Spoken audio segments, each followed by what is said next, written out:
and welcome to the Spoiler Kings. I'm Brian the Grizzly here with Brandman Brandon. How's it going? Not too bad, buddy. How about you? Can't complain. You know, it's been a crazy day. All type of information is coming out. I think the first thing we got to talk about is this whole thing with Tommy. You know, Oh you don't know man, what I'm talking about. Yeah. you know, um, yeah, that really caught me off guard, and it's really unfortunate. Especially just not just as a whole, but the way that it apparently happened. Yeah. They're saying that it was they're saying he unfortunately ended up taking his own life. Yeah. If you guys don't know Which where I'm talking about, we're talking about Jason David Frank. A lot of us, know him as either the Green or White Ranger or the Best Ranger, especially as we, as at our age grew up. Yeah, he was found not alive, lost his life, at the age of 49, which is 49, just so yeah. young. And as I said, it was thought to be a suicide, and of course, it first thing comes up, and you think, "Wow, this is something that you don't see coming." But a lot of times, you don't see these things coming, and so that's why it's important to be able to check on your friends and be able open enough to talk about these things, and when you have problems, that you're able to talk to your friends about them. But the fact that he's going to we probably will get this Power Rangers movie coming soon, and he's not going to be here to see all his hard work come to fruition. Yeah, and he always seemed, he was somebody that I followed on social media, and he always seemed, like he loved the fan base, man. He loved what he did. You could tell it really radiated. And just like you said, Brian, it's really important to constantly check up on people and keep up with them, see how they're doing, be it for, even a couple minutes out of the day, up, see how they're doing, let them know that you're there for them, let them know that you have their six. We, unfortunately we get so swept up in our own stuff, our own daily doings, that it's kind of hard to lose track of that, and it only takes a couple minutes, and there's more than enough time, to lay aside a couple minutes just to see how people are doing. It kind of inspired me to do that, just to check up on people, how you're doing, even, not just immediate family and friends, but distant family members, ones that, I don't necessarily talk to all the time or every day, or even longer periods of time than that. Yeah. Once makes you want to check up on them. It really does. I mean, because you realize if you don't, and you miss out on being able to touch that person, you're going to miss them severely, and they need to know that they are loved and they're going to be missed, and that it's going to get better because you're going to be there with them. So I don't know. I don't want to harp on it too much, but I definitely wanted to acknowledge it. First thing we did was talk about that. Well, yeah, naturally, man, because this is something that we talk about on a twice a week schedule, stuff like this that we grew up fans of. So, we were just talking about this not long ago. This is. We were just talking about this. We were just talking about this remake and saying how much we really wanted this to happen. And I mean, we've lost two of the Rangers, and this just it's so much. We got Derpy in here. Yeah. Fellas, I didn't mentally break down to Austin St. John and Amy Joe Johnson did their tributes to Jason. Mostly Amy Joe made me break down emotionally damaged badly. And I actually saw that this morning. Yeah. And I was reading what Walter Jones was saying, the Black Ranger, how much he loved him, was going to miss him. And it's just, it's really hard to see and hard to talk about, but I think that's the thing. You need to make sure we talk about it. And make sure that we're telling everyone That's so how important it is to check on everyone and how normalize it so that we don't have to worry about it, how people are feeling. This is a totally normal feeling to have, and that it's normal to ask for help. Yeah, and it's not something that should be minimized or downplayed. You know, it's an important matter, as with any. Mm-hmm. And you know, it's so easy to sweep it under the rug or tell somebody to suck it up or say that somebody has it worse or to cheer up or to smile or whatever kind of bullshit that you think that they should do. Mental health is something very serious, and it's something that should never be downplayed. You never know what kind of mental struggle somebody's out there fighting. And so maintain contact, reach out, let them know that you're there for them. I can't stress,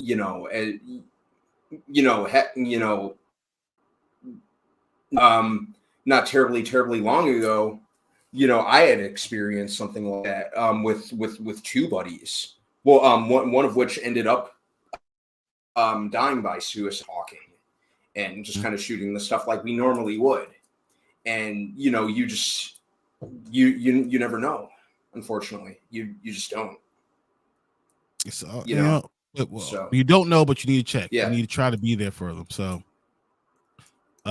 yeah. I mean, so I'm gonna say, you're gonna be missed. Rest in peace, and just want to give honor and just kind of respect for it. I wish that he'll be around to see, for the season he planned for this remake to come through. I think it's going to get made because he's put so much work into it, and I hope he's okay. I hope his family's okay, and they're fine too.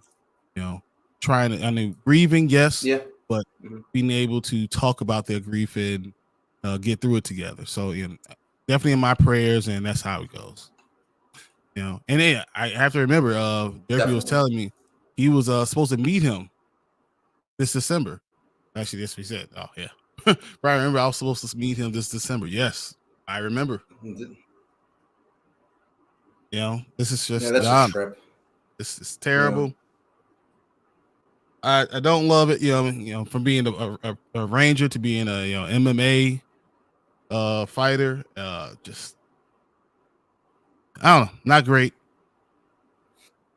But as I said, you will be missed. Yeah, definitely not.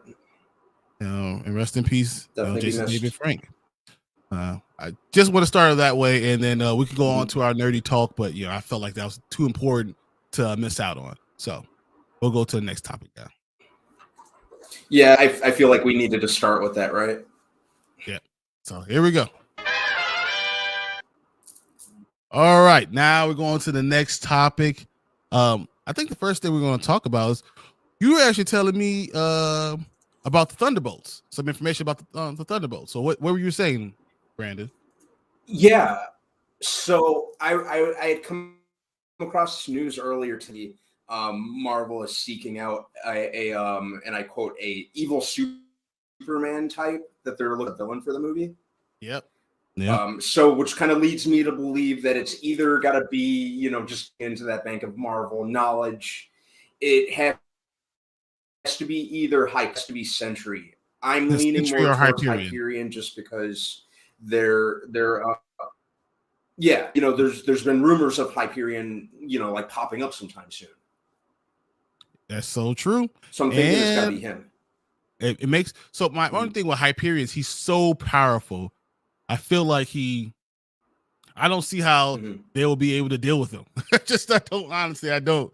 I feel like they're like street level heroes. Like how are you going to be the one dealing with this? Well, I basically look at the Thunderbolts as Marvel's answer to the Suicide Squad. Yeah, exactly. And that's what they are. One mistake. Yeah, thank you. One mistake that the Suicide Squad movie made is getting these kind of street level assassins and psychos to deal with a Superman level threat. I think that's where they went really wrong with that. You say that, but that's what Marvel's doing too. shoots guns really good, and yeah, well, that's what I'm saying. I'm kind of fear going to repeat that mistake. I And don't know. Marvel just seems to do it better though. Maybe So, the execution will be wrong. Well, yeah. What are some people? The lineup? They're all super soldiers. So we're gonna have these super soldiers fighting against they Hyperion, all do the same, which means they all do the same thing. Yeah. Oh, they're all just people. If there were like other members, things would be different. Yeah, there's just too many super soldiers. There's like 4 of them, but 3 of them, 3 or 4. I can't remember. So whatever. But the second part of the news is who they're trying to cast as that. Mm-hmm. Ryan Gosling. Yeah, Ryan Gosling. So Ryan Gosling I'd be fine with it. Entering He's the a great MCU actor as the evil Superman. Wow. Okay. Mm-hmm. What the thing I'm asking is, I thought Ryan Gosling was going to be Ghost Rider. Was he supposed to be Ghost Rider though? That's why I thought that I heard that at one point myself. Yeah. So then now he's not going to be Ghost Rider. I would have been fine with like. Yeah. He's going to be evil Superman. That's just it.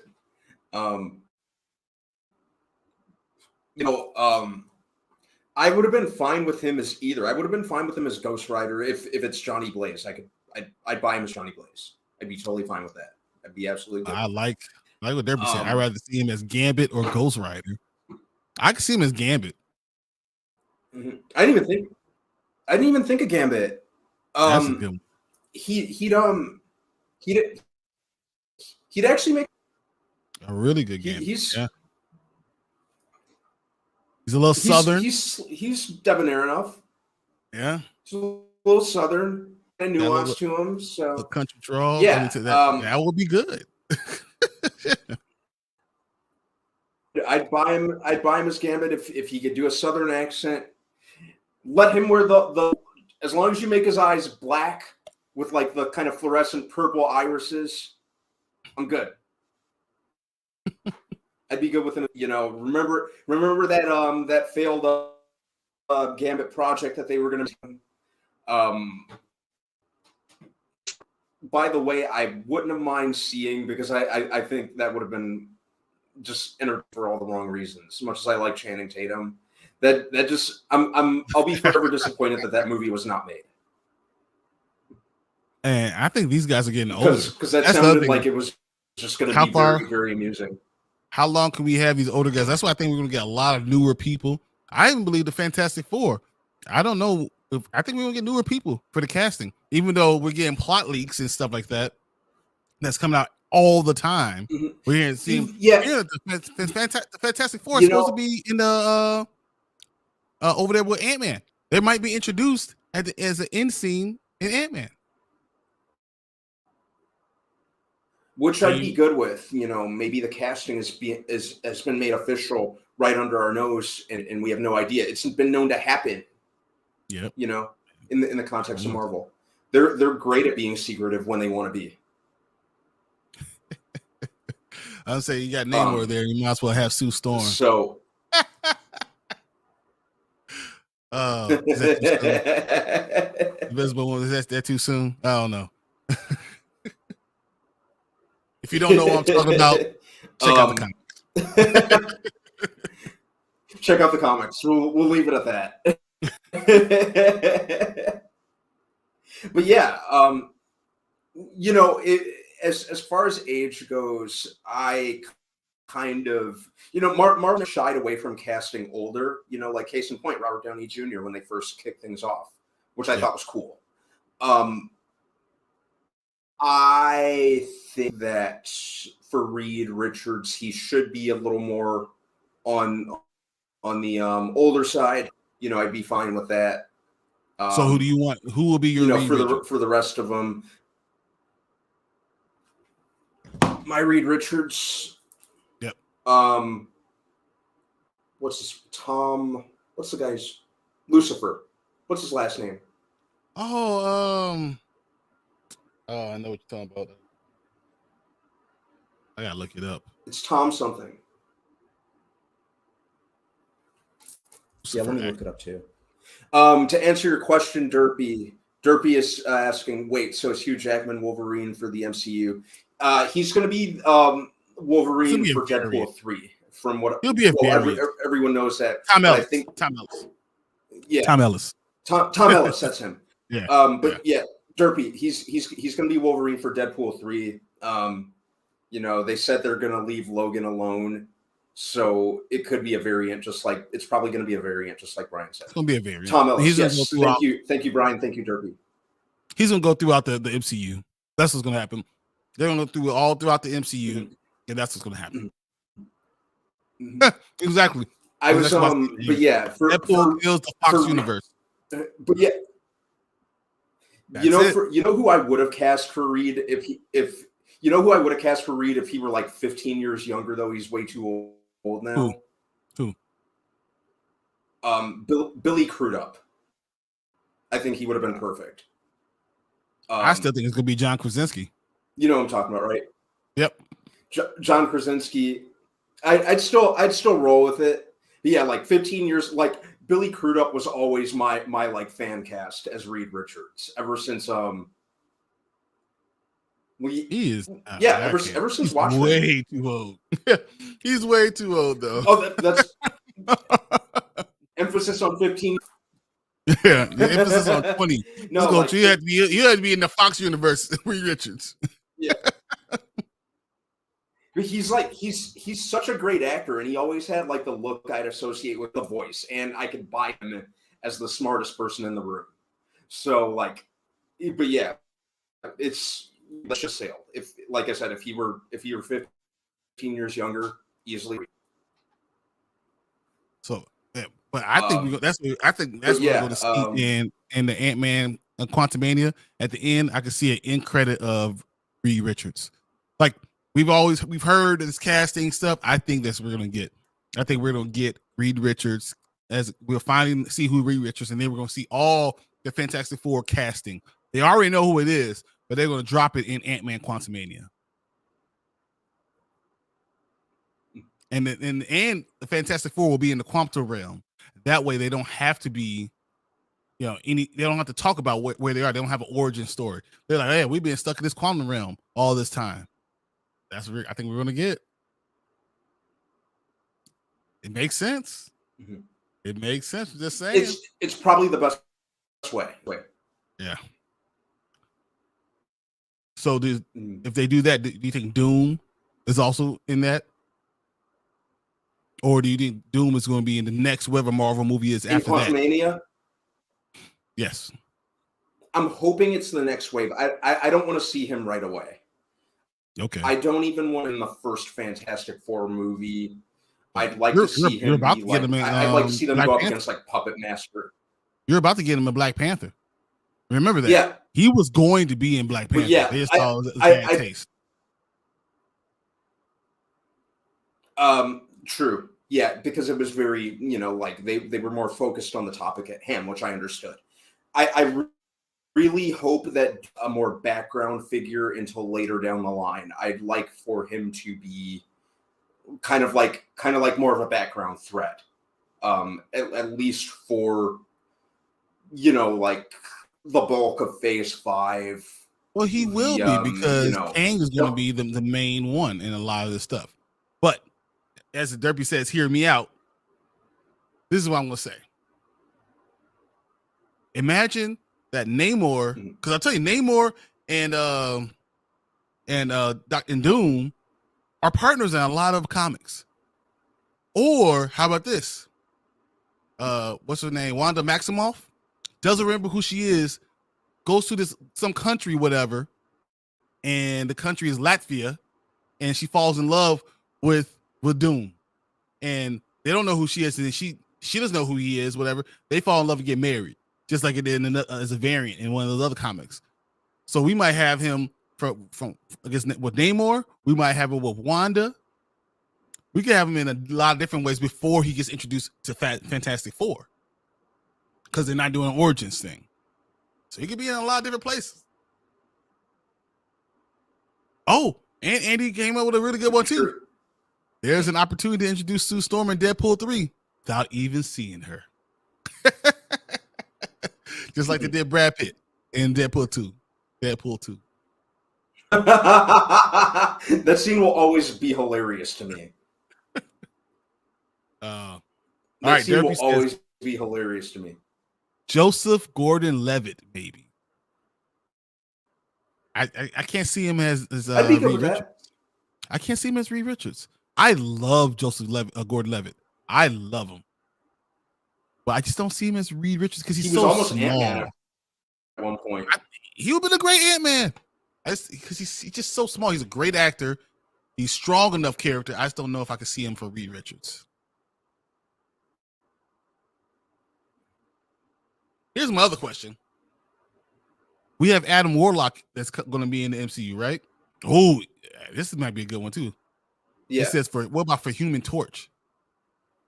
What if Joseph Gordon-Levitt for Human Torch? Is he too old? I mean, he looks like he's 12. He's really like 41. Yeah. I think he's like 42. Yeah. Mm-hmm. I mean, he looks like he's 12, but I don't know if that's gonna work. But I like it. He's just too old. That's just what it is. He's just too old. But as I said, but yeah, Andy says he's too old too. And too mature, yeah. Yeah, he's a little too tiny, like for Reed. I was, like kind of bought Reed as kind of like a taller guy, like John Krasinski was. Yeah, taller, a little lankier, makes sense for him to be there. Yeah, I mean the facial hair makes sense. Mm-hmm. I like Krasinski as, but I just don't know how he will work with the other Fantastic Four unless you make them older. I mean, not like old, like 30. You know what I'm saying? Like they have to be a little bit. Well, yeah, older. like Sue should be like. Yeah, because you kind of picture like Sue being maybe just a couple years younger than him, Ben probably being around the same age as him, and then Johnny obviously being the baby of the group. Now here's my question: Johnny really? Yeah, that's what I want to know. Who do you say is Johnny? Who's the Human Torch in the MCU? Who's your perfect fan casting?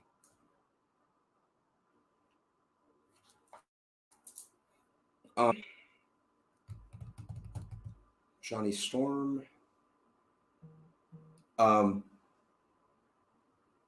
Elgort, Baby Driver. Ooh, That'd be a good Johnny. I don't hate that as much as I want to. Yeah, I can see it. You know me, I like to piss people off. I say John Boyega. Just piss everybody off. Hey, Andy's with me. He said Michael B. Jordan from the other one. I would love John Boyega. He has so much swag. He believes in his own confidence. He really does. I would love to see that. Mm-hmm. I thought that that's something that's necessary for Johnny too. You can't just be confident. You have to believe in your confidence. That's hard. Mm-hmm. Yeah, he's got to be. He has to be like a what I've always said, and I think I've said this in a video, and I want to see like and they really need to lean into the whole like celebrity aspect of the Fantastic Four, and I'd have like Johnny be like on like one of the ones who's on like a reality show or like on like a Bachelor type thing, or like like a like Dancing with the Stars or celebrity dating kind of thing. Johnny needs to be that type who's really, really confidently all into this lifestyle and definitely savors it and lives off it is what I'm getting at. Here you go. Here's Andy. Past confident. He has to be straight up arrogant. He has to believe that he's the greatest thing since sliced bread. Yeah. And then he says, matter of fact, sliced bread owes me. I'm the greatest thing since me. Sliced bread is the best thing since me. That's what you need. He says, Egerton. I still see him as Wolverine, man. I think he should be the best Wolverine variant. I think he should be our Wolverine variant. That's who he should be. I would be all for him as well. You know, short, stocky, has the jawline for it. Yep. Mm-hmm. So yeah. I'm all for that. I'm hoping that's what we be get. All for him. Yeah. Yeah. And Derpy says either or. But I mean, I think some of these things make sense. I think he's if we're gonna get Deadpool with Wolverine in this Deadpool 3, and what we're gonna get is basically his swan song. That's what we're getting, a swan song. And now we're able to go into the next, phase basically with X-Men, and we could put a new Wolverine out there. We're like giving him his honor, paying respects, getting the movie we always want, and now we're going to put a Wolverine in for the MCU that makes sense for us. I think he's the one. I think he's the best one. So I mean, I know we're talking about fan casting stuff, but I just think that it's going to be so great. The thing I was trying to ask you earlier was, so if we have Hyperion and Adam Warlock, should they fight each other?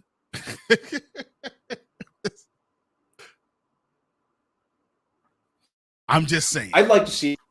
I'd be down for seeing it. I think that would be really cool. Yeah, it could be dope if done right. All right, but yeah, we got so off topic. But Ryan Gosling, are we good? So that are we gonna be good for that? I'd be good with it. It's is joining the MCU anyway. So at this point, whatever Feige says, I'll probably just say I'll probably back it. Here you go. Yeah. Colt Lord says, "Where is Tank? Is he dead?" Well, here's the thing about Tank. I think he pissed off the wrong people. I think he got black bagged by Marvel. They came and got him, and now he's talking to Kevin Feige. Feige's, flashy thinking him, and he won't remember any of this stuff. So when he does jump on, I want you guys to ask him, "Hey, what happened?" He won't remember none of it, but that's what happened. Kevin Feige came and got him. He black bagged him, and it's over. He won't remember any of the stuff. He pissed him off. That's my story. I'm sticking to it. Remember to ask him, guys. Remember to ask him. Shh. As soon as he comes on. There he is. What's up? There he is. All right. So we have some questions for you. All right, here we go. Where is Tank? Is he dead? Were you dead? Like I was. It felt like I was. I told you guys. Remember what I said about Feige? Black bagged him. And one day I woke up, and then 5 minutes later, it felt like 5 minutes. I was like back in bed. It was 7:00. The whole day was gone. Exactly. He was wearing the Scream mask. Do you like my movies? Forget scary movies. Do you like my movies? What's your favorite MCU movie?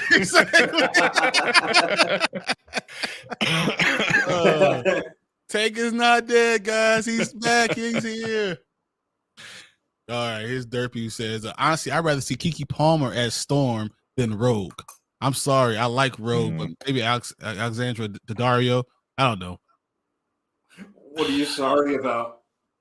What are you sorry about? Yeah. You know how I feel about Alexandra Daddario? She, you know what? She would play a pretty good Rogue. I don't know. I don't know. I mean, at least she'll fit the costume probably better than most people. Yeah, I don't know if she. would. I don't know. Yeah, I don't know if she would have the acting chops. I was thinking about more like Mystique. Yeah, I want the Mystique with the white robe though. Like I want Alexandra Daddario. as Mystique. I'd be good with it. We got Marissa Tomei and then Jennifer Lawrence. I mean, if you add Rebecca Romaine, Dario, Rebecca Romaine. Rebecca Romaine's the best. She's the best one. Yeah. But yeah, Alexandra Daddario could. She ain't got to talk. Just don't give her any speaker parts. I don't need it. No, that's terrible. My face. Smiling from ear to ear. He'll go see that movie 15 times. I certainly will. I certainly will. Like, what's it about? I don't know. It don't matter. I wasn't paying attention. She didn't even talk. It don't even matter. All right, so we've gone through our whole Ryan Gosling MCU Thunderbolts thing. We went through our fan casting thing, and now we'll get to the real show since Tank is back. So I'm gonna go ahead and get a transition, and we'll let Tank take it from here. Here we go, guys. All right, what's up? Man, and then What's also looking bearded tonight. Man, I wanted to. Yeah, it's coming in pretty thick. I need to get it trimmed up. Very big tonight. You know, getting mine trimmed up a week and a half ago. That was, and I had that beard for a while. Come to think of it. See, at least you guys get beard. Like literally, all I have is this little patch stuff. Mm-hmm. Yeah. It'll be going tomorrow. So next November, because everyone does no shave November, which is like anybody. That's easy. That's simple. You know what I mean? Like I could do that and have freaking a Thor beard. You know. But a few years, man. Oh, this had been like freaking 12, 13 years ago. I did Movember, and Movember is basically you rock just a mustache. Mm-hmm. But it's for a purpose. So you join the Movember thing, male health. Yeah. You know, usually testicular cancer and prostate cancer and stuff like that. So you help raise money. I think I raised like $200 like that year. And it was all from your girlfriend just saying, please shave. No. Well, at the time I didn't have a girlfriend. That was before I knew Erica. Erica, so that was before. Probably going to put in right now. It's not going to happen. Don't do it. Don't do it. Yeah, I had the handlebar kind of going in. I had to get mustache wax to get. Yeah. It was. I looked like an idiot, but it was pretty good. You know, if I shaved right now, I would have no facial hair for at least 2 months. If I shave like all of it off for 2 months, I will have no facial hair. I'll look like it takes that long to grow back. It takes that long. It literally takes 8 weeks for me to get anything back. Holy crap! That's funny. One of my old Brandon met Omar, my buddy Omar. That man, I don't know what it is. He cannot grow any facial hair. He has a little patch here, like just right here, and then two little spots that just kind of like dangle. Oh, poor. And he tries. He's like, he accepted it. He's like, yep, nope, it ain't happening. Hey, that's Derpy. Tank, no, we want you to turn to Tom Hanks from Castaway. Just give him 3 weeks. That is easy. I think right out of high school, for some reason, well, not right, but somewhat a year within coming out of high school, I decided I'm not going to do anything. F it. I grew my hair long. My beard was long. I look straight up homeless. We should do something like Coat Lords. We'll do an opening with just you and a volleyball. And you're like, well, Stan, like, go chase him, whatever. That'll be great. I'll just film it then, be like, yeah, Coat Lords is for you. Yeah, we got matchup. I know Derpy. I don't know if you gotta go check out Coat Lords. Their Scream review. They mentioned us a lot. It was funny. I was cracking up. I thought that was funny. Especially they did the Blazing Saddle kind of reference. It was kind of funny. Oh man. If you guys don't know what we're talking about, just look up Coat Lords. You will not be disappointed. It was funny. It was very funny. Yeah, go check them out. That was funny. That was a good review too.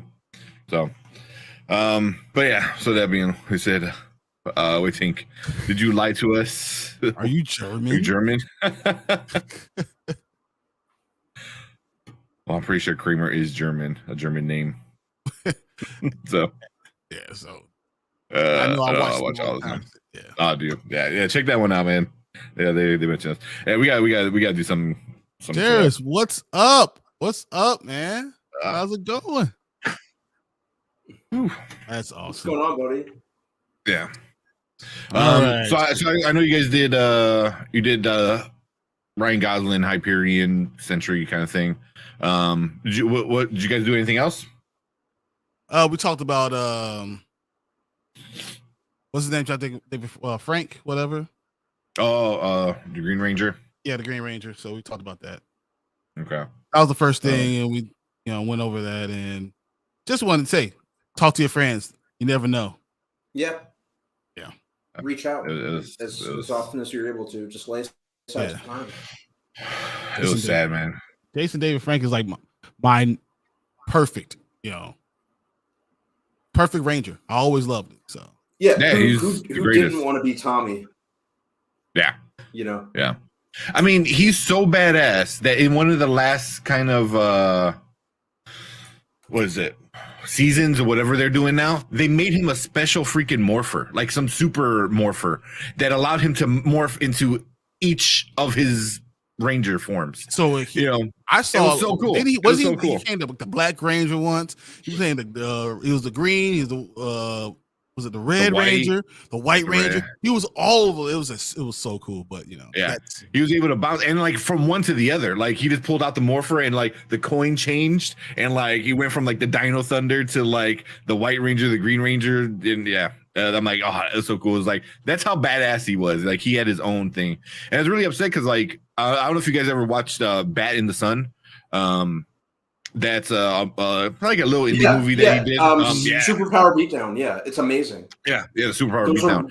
Those are really cool. Yeah, and then he was. I was really excited for the new movie he was working on, Legend of the White Dragon. And that's what actually he's never going to see this. I was like, I know. Really? This is unbelievable. I know. I was really upset. Like I don't know how much they finished of filming, but I think it was a crowdsource, like crowdfunded thingy, and I think it got the money. But I don't know. It sucks.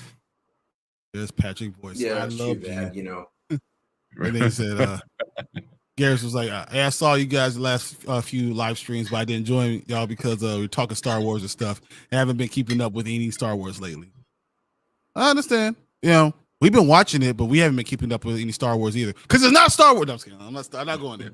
I'm not going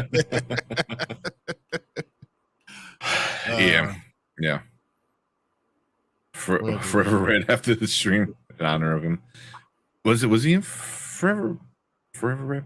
I don't know. We should do because it's on Netflix. The Power Rangers, the Mighty Morphin, like the first series. And like I was just like, oh, I can't wait to like watch this with my son. Like how because my girlfriend's she's not into it, but I was like, no, this was like. This was it. Like this is what we talked about in school. Dude, I remember jumping on the bus and be like, "Guys, did you see the last Power Rangers?" Now this is like me, first and second, third grade. It was amazing. Yeah. But I even heard like somebody else talking about like it's a great story just for kids. It was like, he was a bad guy, did bad things, but then like a redemption arc. So it's like, you can still become a better person. So like stuff like that you don't even think about, like how important it's morphin' time. I'm sorry. Yeah. So sad. Yeah. It sucks, man. It sucks. But that just goes to show you, like he seemed like such a great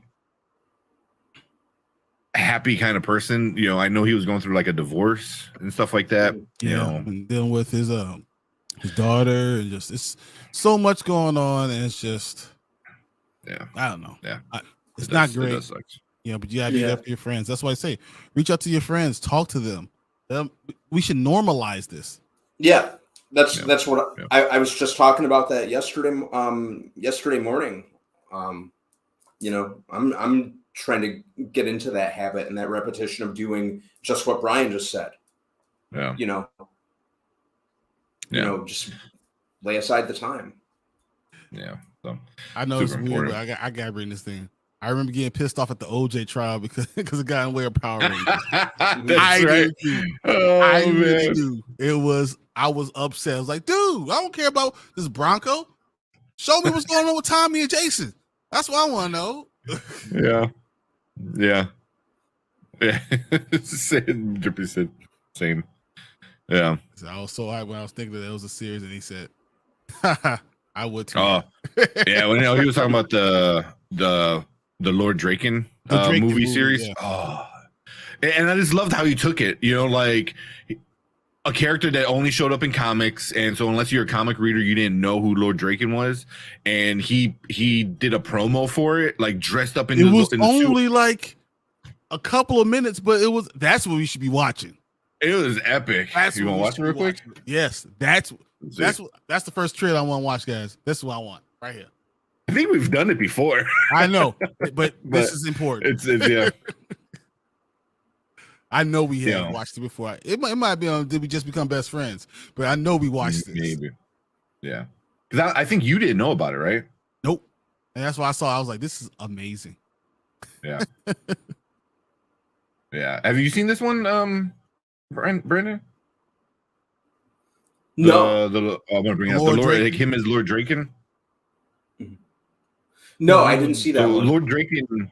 I don't know how much you know of that character, but it's Tommy Oliver, but from a different universe, where he kind of like decides like, why are we taking orders? We could be gods, and he just becomes like this evil person, and he finds a way to spend as little as possible on things like. He finds a way to harness the Green and the White Ranger together. Let's just bring it up epic. And let him see this. Yeah. Just the story and everything, man. The glory of it. Just enjoy. Enjoy it. All right. Let me see if you guys let me know if you guys hear it. Isn't the smallest chance of victory enough of a reason for us to keep on fighting? The world needs us, Rangers. One day the great responsibility of being the Green Ranger will fall to you. Take the world from evil. Stand by your allies. Never run from the battle. My mission is to bring you back. Ready! Let's rock it! Yeah! Silver! Black! Pink! Blue! Yellow! Whatever we do, we have to do it together. Power down! Man Kruger told me you're the best he has ever had. Till we meet again. Power Destroy them! Outfit, do we still have shields? Engines up! Activate! Ready! So many Rangers. So much potential. Squandered for so long. My lord, the generals are ready. They simply await your command. What's important to me now is my friendship with all of you. I don't ever want that to change. It won't, Tommy. You'll always be one of us. You see the scars? Yeah. It's time. I thought that was like the power corrupting him. It's like going through his blood. We will invade their world. It's such a cool suit. We'll tear down everything that might protect them. And then, when it's too late, when they're powerless and alone, they will realize the truth. They could have been gods.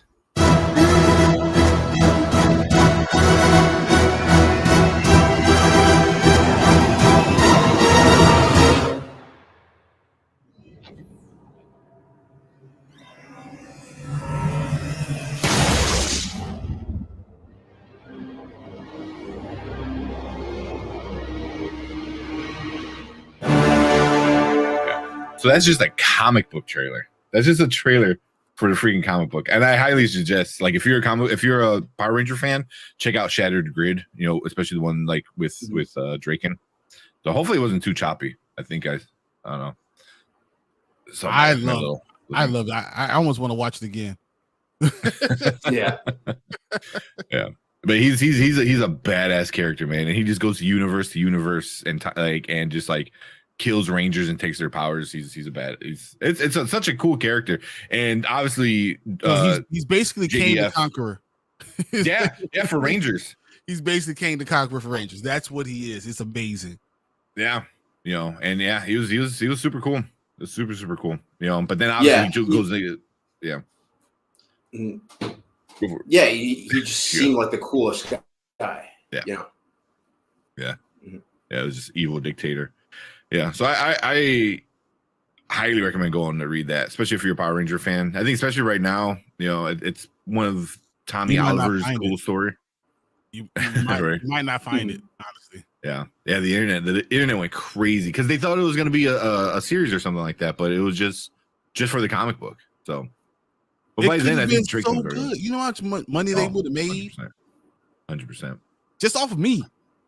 I mean, I don't know if Nickelodeon would have actually went that direction of how dark that all got, because I mean he was going around killing a bunch of Rangers. Like, can you imagine Netflix taking that and going and running with it? Maybe, but I don't know. I know Nickelodeon owns like the rights to the Rangers, but Saban still owns the toys. You know, he's never getting rid of that. But I know. You know what? The Nickelodeon era isn't that bad, man. They know what people want, and they brought back a lot of the old Rangers. All I have to say is, without Nickelodeon, I would not know what Power Rangers were. I would not know. So no, I have no problem with Nickelodeon and their 15 different Power Rangers. Yeah. Well, they bought it. They bought it from Fox. So, and then that's when they started bringing back like the old school. So, Netflix would have been cool. Yeah, that sounds awesome. Definitely go check it out. Go check it out. They need the Japanese to match up. Yeah, I don't even know if they do that anymore. You know, yeah, Hasbro. There you go, Hasbro. It is. No. Well, ATLA genocide of the nomads was fairly promoted. Oh, which one that one is? ATLA. Samurai. Yeah, I don't know. What's ATLA? You have to tell us. We're not cool enough. Avatar: The Last Airbender. Oh, you're right. Yeah, duh. Yeah. Duh. It was the air nomads. What are we talking about, guys? Yeah. Brandon, you should be paying attention more. Damn it. Pay attention and you can answer these questions faster. How about that? Then for your Samurai. Take that. All right. We've gotten off topic, so let's get back on topic. Let's get back onto it. All right. So let's talk about one of our second to last topic. Crap, where am I? There we go. All right, so we got some news today. Some more news from Marvel. This is not rumors, though. This is legit that we got a new director for Blade. We got Jan Dimanche. He's the guy who directed Lovecraft Country, which, if you've ever seen that show, that is a great show. And everything around this sounds amazing. Where Mahershala Ali is definitely part of the script writing. They're talking it's going to be gritty, it's going to be dark, it's not going to be all the stuff we heard it might be from previous scripts. So does that mean that they're not going to have his daughter take over for him anymore? I doubt it. That's not a smart move. Not right away. It sounds like Mahershala Ali. No. Like, you're just starting this, but the problem is he's not young. Mahershala Ali is not young, guys. Yeah. You know, just because we're black and we look young doesn't mean we're young. Yeah. Brandon's actually older than Tank. You know, yeah, and as much as I love Mahershala Ali, if you're thinking franchise, you'd think, you know, kind of get someone with a little more longevity, someone who can handle some of the stunts, some of the fight choreography. Mm-hmm. You know, Wesley Snipes was in his mid-30s when he started playing Blade, and he had enough longevity for those 3 movies. Yeah, but he was also like a martial artist and like the baddest man on the planet. He was a martial artist. He was so bad. He was so bad that he believed he didn't have to pay taxes. What are you gonna do? Come. Yeah. What you gonna do? You gonna sanction me? You gonna come get me? Maybe. I mean, how old is Paul Rudd? Paul Rudd is old too. Yeah, he's got to be in the 50s, ain't he? He's like 53. He's like 53. So I mean, they have guys like 48. You know, I'm just saying, Marshall Ali. It's not that he's too old for it, but he can't do it like Wesley Snipes. But I don't think anyone's going to do it like Wesley Snipes, and that's why he had to make it his own. Because Wesley Snipes saved Marvel, first of all. Because remember, Wesley Snipes, when we were talking about Black Panther, Wesley Snipes was pushing for Black Panther for years. And then they gave him Blade, and he did that, and he saved Marvel with Blade is one of the best movies I ever saw. That first one blew my mind. It was like, so I'm just saying. Oh, yeah. Yeah. Yeah. We said he heard Lovecraft Country was messy. It is. It is messy. It's very good. It wasn't messy in the way of like it was all over the place. But it was all over the place. I want to say on purpose, almost. Like it was intentional. Were messy. The people were messy.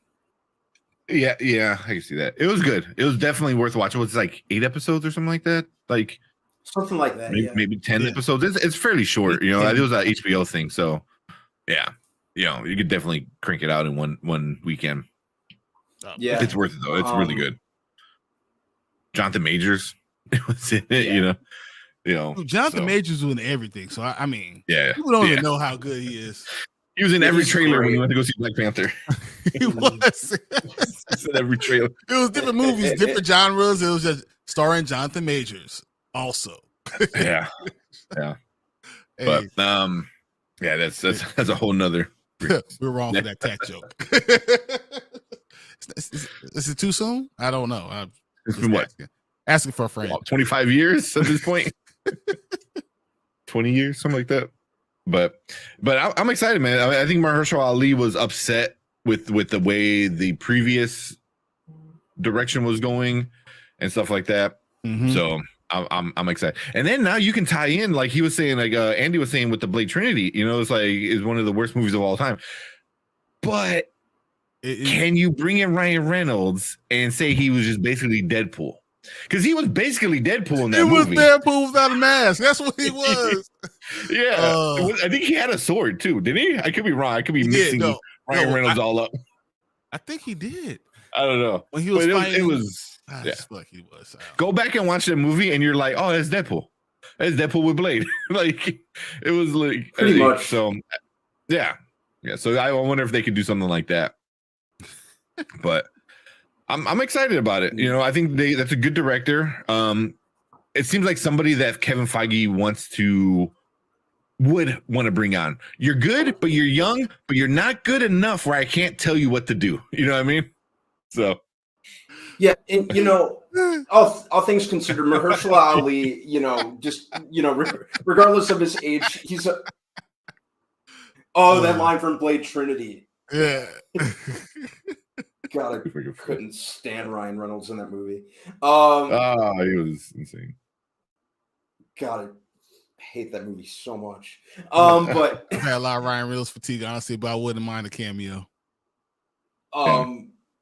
Yeah, like even but yeah, I'm excited for the new Blade, and I'm excited for the director. I think he's a worthy enough replacement for the guy that stepped down.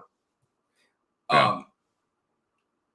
You're pulling up a clip from Blade Trinity, unfortunately. Yeah, I was looking for it. You guys heard it? Probably. Yeah. Really? Heard that? Oh yeah, I definitely heard it. That scene where he's like, first of all, Blade, that's just rude. Yeah. It might be a Mandela effect. I remember the sword. I remember the sword too. I don't know, Andy. I feel like it was there. I feel like he had it. I just feel like that was there. Yeah, like mix it all up. I just had garlic bread earlier, and I just farted silent but deadly. See what I did there? Silent but deadly. That's awesome. But I'm hoping it's going to be good. Here we go, guys. I almost want Wesley Snipes to be Blade still. Kind of. Was it? What is this? What is that? Fuck you. It's a joke, huh? The fuck is wrong with you? You think this is a joke? You think this is a fucking sitcom? Okay, first off, that's just rude. Second, I'm pretty sure we saved your ass back there. That might be it. I don't know if does he say it, right? I don't know. Do I pass the audition? Yeah, but I don't think that was a scene. Whatever, man. But yeah. What's his type? Perfect. Yes, he is perfect. Just he is Blade. When I think of Blade, I only think of Wesley Snipes. I don't think about any comic book. I think of him. That's it.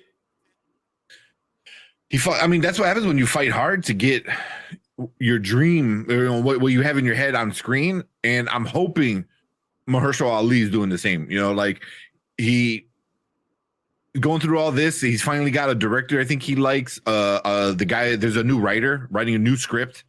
He's gonna be part of the writing part. He's gonna be part of the writing and stuff like that. So I hope we get a new version of like Wesley Snipes, where we're like, oh shit, okay, Mahershala Ali like knocked it out of the park. So hopefully, I hope so. It's Mahershala Ali. He's a great actor, so I'm not worried either way. Like, here's my question: so he's a great actor. Is he better than Wesley Snipes? I'm not looking at it in terms. Hey, you gotta be real careful. People that watch New Jack City gonna come after you. Go ahead and say Wesley Snipes is not as good as Mahershala Ali. Go ahead, I dare you. I'm just saying, Green. Remember that question that what they said earlier about you, Tank? Is Tank dead? Yeah. Just saying. There's Green Book. There's Moonlight. There's what else was he in? Like, Mahershala Ali is a great actor. Yeah, don't Brandon. You could be going too. You could get it too. I'm just letting you know. You gotta watch out. New Jack City made him. He's on a different level. Don't just because he made. Don't forget Demolition Man. Just because he made some terrible movies doesn't mean you forget about U.S. Marshal. Demolition Man was amazing. That is not a terrible movie. That's what I'm saying. Awesome. No, I said Demolition Man is great. Passenger 57, good movies. Just because he made some terrible movies at the end doesn't mean that you forget about the good ones he's made. I'm just saying. You say that he's a bad man. Yeah. I think you tend to forget because it was so long ago. And then Ali is more Academy recognized. Where it should have been Academy recognized. I'm just saying. Yeah, it should have. Yeah. That's a bad man there, man. Just letting you know. White man can't jump. Jungle Fever. Dude, come on. It goes on and on. Yeah. And I mean, and that's part of the reason why I think he was able to get the Blade he wanted. It was because he was somebody who had enough power in Hollywood where, like, listen, we're gonna do this, because I think I could be wrong, but I think that first Blade, like, they didn't put a lot of money into it because they didn't think it was no money into it, and it made like $200 million. And it's just crazy how many times we hear that in Hollywood. It's like, no one's gonna watch that. Deadpool's stupid, and then Deadpool's amazing now. Same thing with Blade back then. And the Oscar goes to Wesley Snipes for Demolition Man. What was it? Simon something, wasn't he? Simon Phoenix. Simon Phoenix. Good pull. Yeah, the suspender overall. Which is like a badass awesome name, by the way. He might be a better actor than Snipes, but is he a better Blade than? It's a better question. I don't even know if he's a better actor because Wesley Snipes, no one can play Wesley Snipes better than Wesley Snipes. And Wesley Snipes is Blade. So I don't know. Yeah. I think we're going to get, it's going to be like a Joker kind of thing. I think we're going to see a very different kind of Blade, I think. So. Yeah. I don't know, man. It's really going to, that's exactly what it's going to be. It's going to be a different take. So yeah, I'm trying not to compare it to Wesley Snipes because Wesley Snipes is very, very like, how can you not? How can you? Because he is Blade. He saved Marvel. There's no way you can't compare him. There's just no way. Well, I mean, is similar, like to Christian Bale. Well, I'm just saying, like you compare Robert Pattinson to Christian Bale. Oh, but I compared Jack Nicholson to what's his name? Heath Ledger. Heath Ledger. I did compare them. I say they're the two best ones ever. They're both. So I mean, that's what we could. You have to very compare different. it. It could be different, but you still could say. I'm just saying. You know, because I think he had a very, I want to say more not grounded, but I guess more grounded, more like in your face kind of Blade. I think this Blade might be a little bit more different. One, because of the age probably, and two, he has to play with other characters already. Like already he's with because we heard his voice in Eternals, so just that alone we're gonna get a whole nother Blade. Like because Wesley Snipes' Blade was a solo guy. Like he didn't like working with others and all that stuff. Took him 3 movies before he learned teamwork. He still didn't trust Whistler, and that was his boy. That was his boy. Yeah. Isn't Blade British in the comics? I don't know. He is. I don't think I read that many. Is he? He is. But he's in Europe on a lot of them, so he's in Europe a lot. That would make sense though. You go find Dracula who's in somewhere in Europe. I just don't. I don't think you got. I don't know how they're going to be able to do this. Wesley Snipes has to probably be in it. It's so good. Wesley Snipes should be in it. I hope so. That's the only way you can even give it justice. I just don't know if it could be better. Yeah, I mean, so here's a. I'm just looking at it. I don't know if he can do it, guys. I don't know if he could be as good as Wesley Snipes. If he does anything like it, I don't see it. Wesley Snipes, the thing that made Wesley Snipes so good also was that he did all his own stunts and he did all the martial arts and he's like a 5th degree black belt and he was flipping around and doing all this stuff and just being badass and catching glasses and being just a badass. That's Wesley Snipes, the badass. That's Marshall Ali's not what I think about. I think of badass. I think of Aldous Hodge. That's badass. I don't know. We'll see. I'm hoping that. I'm a little concerned, but we'll see. I'm just looking at it as its own entity. I'm gonna look at it as its own animal. Yeah, I'm not concerned at all. Like I was kind of concerned before, but like Brandon said, it's its own thing now. It never could be its own thing because it saved Marvel. Mm-hmm. That's why I just don't think it can ever be its own thing because its importance. I just don't. I think you always have that in the background, in the back of your mind. I don't know. I mean, I think that can still exist, and this new version can exist because that was with New Line Cinema. That was under Marvel. They bought that Marvel rights. The same thing with Tom Holland and Tobey Maguire. I mean, so stuff like that. So it's like, yeah, you still appreciate all the stuff Tobey did, but Tom Holland, he's playing a different game than Tobey did, so I think that's what this is going to be. But here, according to THR, the script rewrite and new director are meant to bring the MCU's Blade in line with the original trilogy of the films, with a dark and grittier tone, falling on the edgier side of Marvel fare, and maybe even find common shading with the fondly remembered Blade movies made in the early 2000s by New Line. So we can't compare them because they're going to be the same damn movie. So they want to make it dark like that. So which I like. I don't want Goofy. He's too much of a cool character. Exactly. Yeah. But Marvel has yet to comment on the plot or the tone of the film for now. So it's just all speculation. It's all up in the air because they don't know. Yeah, I was looking for the name of the new writer. The way I would have had done is bring Snipes back and make it a sequel to Trinity. The Familiars kidnap the old Blade to bring back the vampire race. Simple. Then bring back Scott Adkins just because. Why not? Is that code for techno? Probably. And then the blood rain comes down. The blood rain. I wouldn't mind that, but I know Kevin Feige wants his own stuff. You know what I mean? Like, I think if he wasn't under that, well, that's a whole nother conversation with the X-Men stuff. But I think Kevin Feige is good enough to be like, we're gonna pay respect to that, but we're moving forward with this new thing. I just want to know how you do it, because for it to be dark and you're going to be compared to the old Blade and how badass Wesley Snipes is, he has to be scarier. That's what maybe they CGI a lot of it, but he has to be scary. The only way you can make him that badass is he has to be like unbelievably powerful or unbelievably like frightening in some way. Yeah. Well, Mahershala Ali's a good enough actor to where, if done right, I could buy something like that. But it all depends down to the script, his delivery, and what he brings to the role. I don't know if a good actor really determines if someone's going to be scary or not.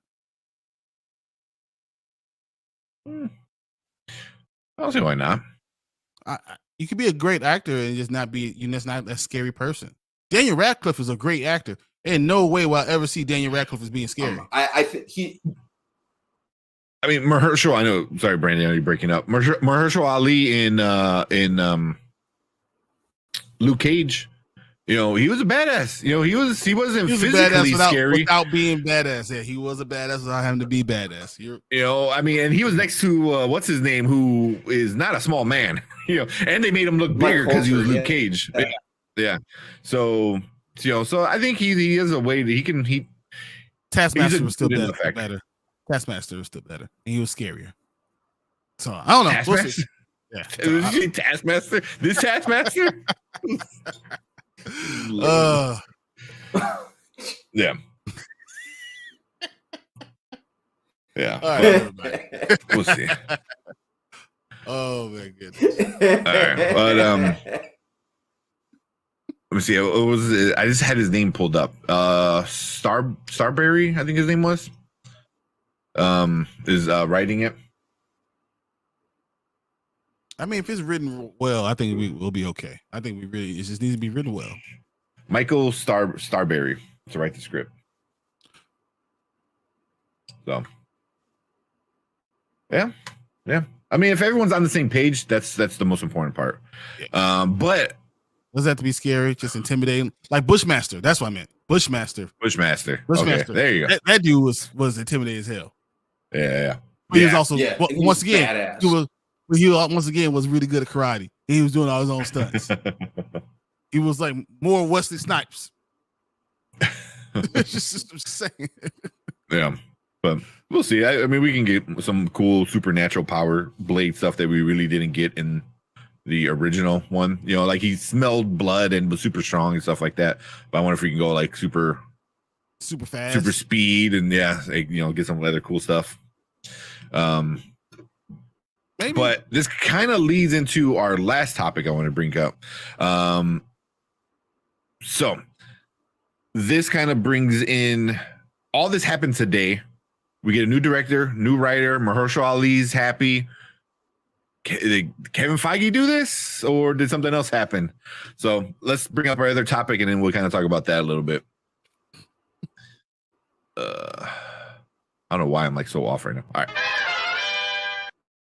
right. So our next topic is kind of revolves around that a little bit, where Kevin Feige might have his power back, where in phase 4, he really, there's a lot more news coming out that he didn't have a lot of power. He had to report to a lot more people and do a lot more jumping through hoops, which could be the reason why phase 4 felt very, very different, was Kevin Feige didn't have his hand in it as much as other things.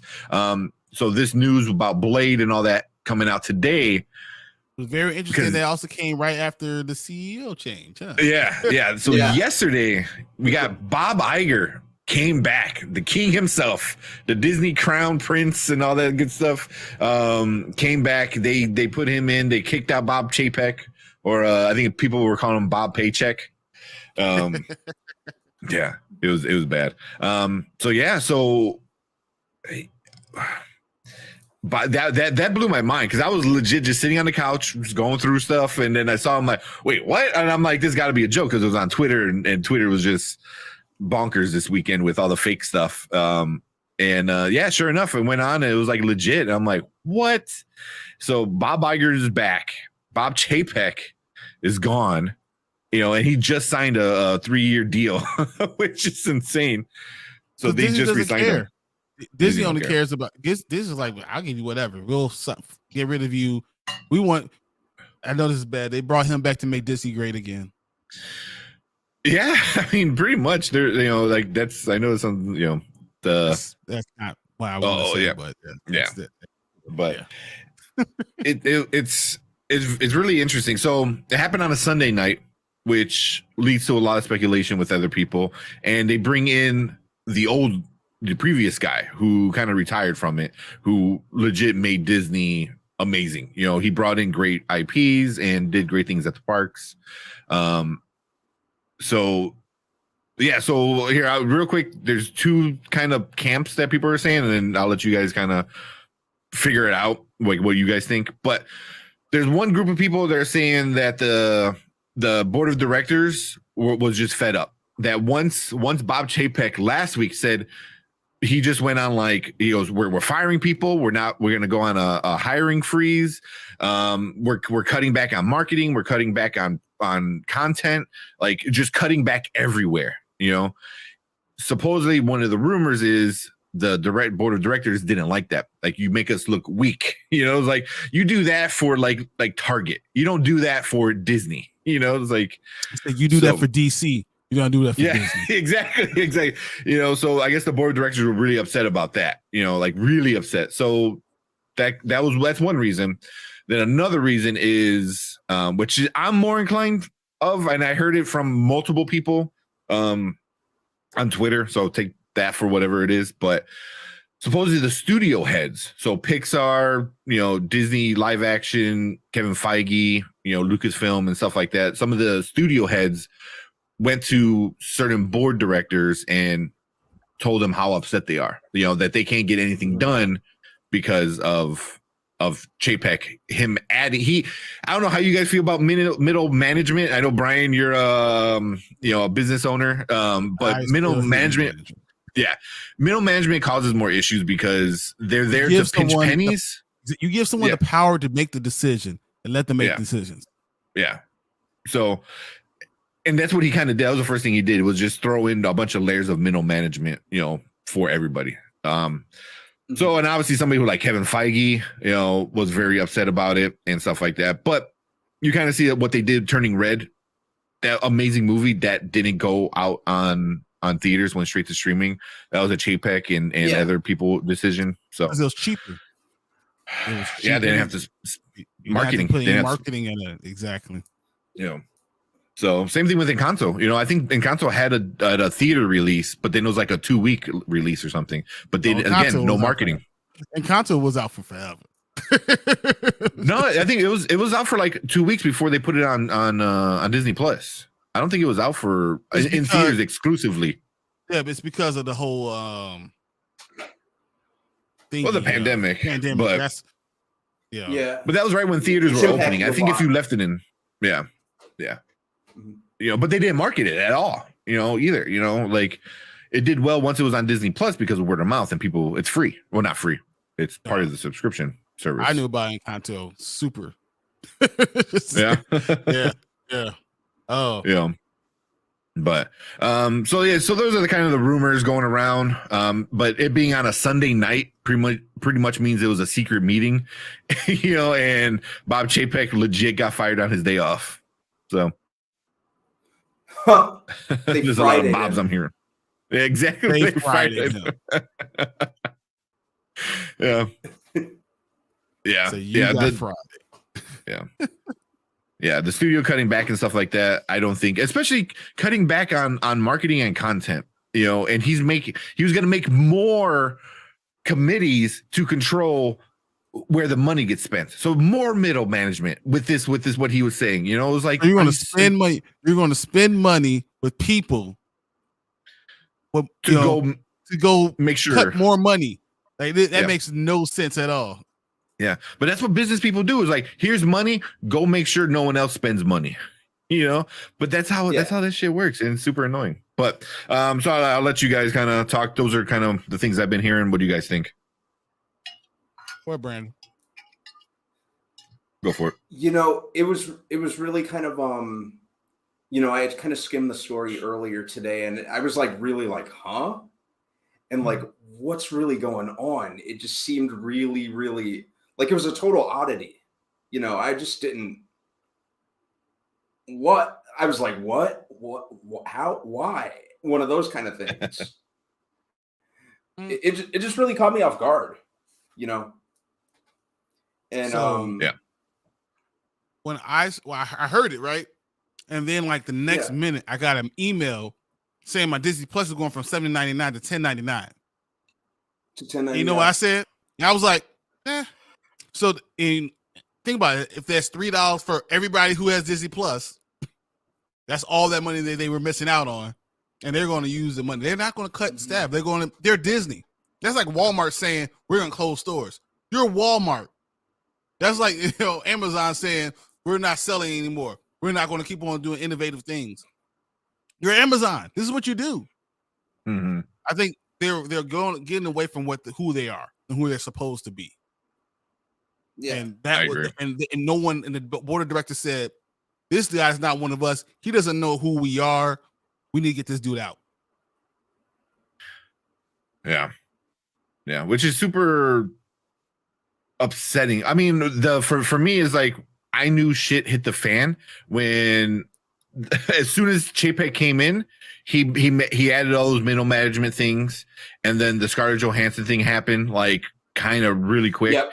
And Iger was like, if it was me, he goes, I don't agree with what he's doing. He just flat out said, I don't like what he's doing, you know. And also, well, Brian, you were at Disney not like earlier this year, you know, same as me. The Genie Plus thing is so stupid. It's confusing. It's hard to use. Like, the only reason I know how to use it and it's still confusing is because I watch like Disney YouTubers. Also, like, if you like Disney stuff, go follow Mammoth Club. They're awesome. I watch them I think they release like a video every other day. Super fun. You know, she's super fun to watch. But they explain how it works. And it's so stupid. Well, I'm like, you had a perfect situation. And then, Paycheck wanted to, squeeze every penny out of people, which is very upsetting, because that goes against what Walt himself said. It's like, everyone in park needs to be happy, because happy people, it just makes everything better. And happy people spend more money because they're happy, So yeah, so for me, that was kind of like a thing. So right off the bat, Iger was like, I don't agree with anything he's doing. And he seemed like blindsided by it. He's like, I didn't know he was going to do this, because he picked him. Iger picked Chapek. So I don't know. He probably came to the secret meeting and said, my bad. This is on me. I'm coming back. I got you. It's on me. I'll get back to where we need. I got you. Yeah. He's like, my bad. Maybe not the best move. Oops. Yeah. Oopsie. And I'm sure somebody like Chapek, Chapek too, but Iger probably owns a bunch of stock. Like right now, if you're into like stock market, it's not cheap, but right now this is probably the lowest Disney's gonna be right now. And it went up. Like this morning when the market opened, it went up like 8%. As soon as they heard, they're like, "Oh, really?" Yeah. It might take another dip because that's how things usually work out. I think they're gonna spend a lot of money. They're gonna go spending a lot, but you spend because of reasons. Like you spend because you're doing these things. So it's important to go and spend as long as it makes you more money and keeps you being up top. Exactly. Yeah. There you go. That's Disney in the last year as Disney stock. Hey guys, sorry, this is your daily stock tip coming to Sporting Kings. Yeah, right. Come on. So the other day it was 86. It might drop a little bit more. But I mean, that's another reason, like stockholders and boards of director weren't happy. Like, what are you doing to us? And then that's when Chapek was like, burn it all down, like save every penny, and it's like Disney's like, whoa. That's not how we do things. Like pennies. We don't even keep those. We throw those on the ground. What's wrong with you? We throw those at the rats. Ratatouille. That's how we got it. Yeah, but I don't know. I'm happy, because I think Iger is probably the best CEO since Michael Eisner. Was it Michael? Yeah, Michael Eisner. Who, I mean, he changed Disney to being he was the golden era of Disney. He's what made them one of the top companies. And think about what he did. Like, he bought all these great entities, and now Iger did. Yeah, and then gave it to him, and then said, "All right, don't f it up." And guess what he did? He effed it up. So now he's back to do what he said should have did the first time. Yeah, I mean, like I'll give him, like, he took over right when COVID started. So, but also it's like everybody was losing money.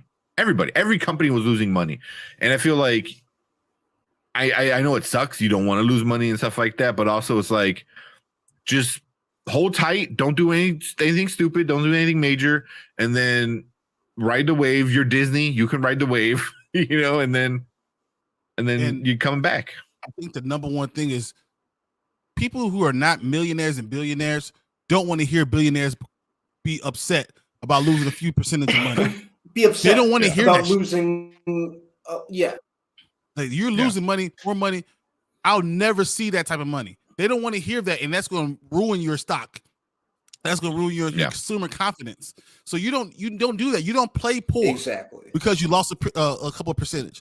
You realize who you are and say, "All right, yeah, we Disney," and give them the world of wonder all the time. And guess what? As the economy comes back, they spend their money with you. Mm-hmm. And you need to know that and have the foresight. Louder for the people in the back. Yeah, exactly. And then even with that, with like the parks, you said it all. Yeah, the parks, you don't get refunded the tickets. They just like, oh, you can't make it. Okay, well, you can use them in the next 5 years. Like that's an actual thing. Funny story about this. I just real quick. So, I own Culver's. So Culver's, we do a reunion every year. We were going to go to Disney for our reunion. Then COVID hit, right? But we had to put down, to get a park, you got to put down $250,000. Mm-hmm. Damn. You know that they did not refund us our money. Wow. How many stores was it? Or like the whole nation? All stores. All we were going to rent out Disney, and they would not refund us the money. They're like, "Oh no, we're going to use this money." And they said, "You do realize if you refund us our money, we're going to still do this with you, and we're going to spend $10 million. So you're going to take this $250,000 and lose us as a client for $10 million. That's stupid. That's the type of stuff they're doing. That's the type of stuff they're doing at Disney. Yeah. That's stupid.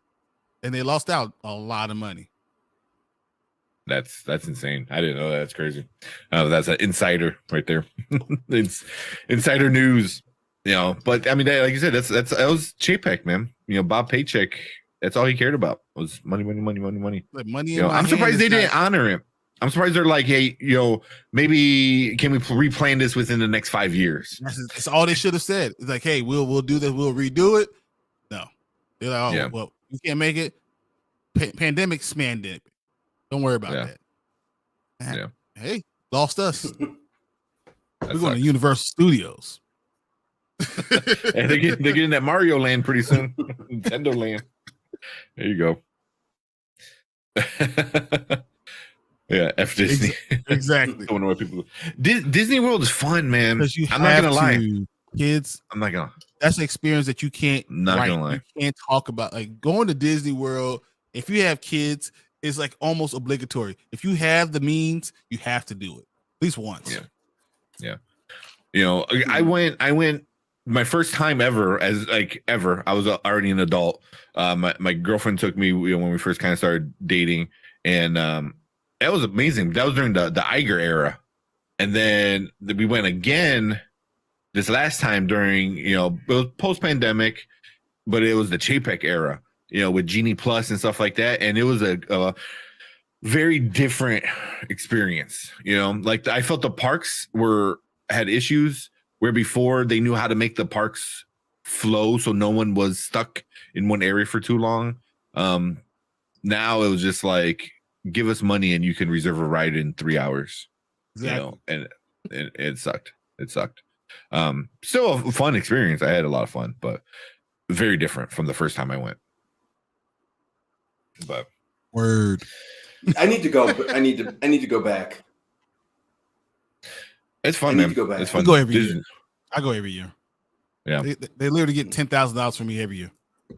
I don't know. Like hang out, like where my next trip is going to be, because usually when I think Disney World, I go to Vegas, as it's Disney World for adults, basically. But I don't know. Maybe Disney World would be fun. I want to check out like the one Star Wars stuff. So for all I know, maybe that will. That's very cool. That's very cool. Yeah. I was kind of upset we didn't get. I went to Disney. I went to what is it called? Whatever, Star Wars Land. But we weren't able to ride rides because she was pregnant. So really? But we still got to like do all the other cool stuff. But yeah. Oh, there you go. Yeah. Even though even then I still would feel robbed. I went to Disney World when I was too young to remember. So F that. If I get a son, we going fishing and daydreaming. He said, it's confirmed. All y'all is rich. Nah, you. There's rich, bro. Yeah. You know what? Honestly, like a lot of these YouTubers, like Disney YouTubers, not all of them. Some of them give you good tips, and there's ways to get really good discounts.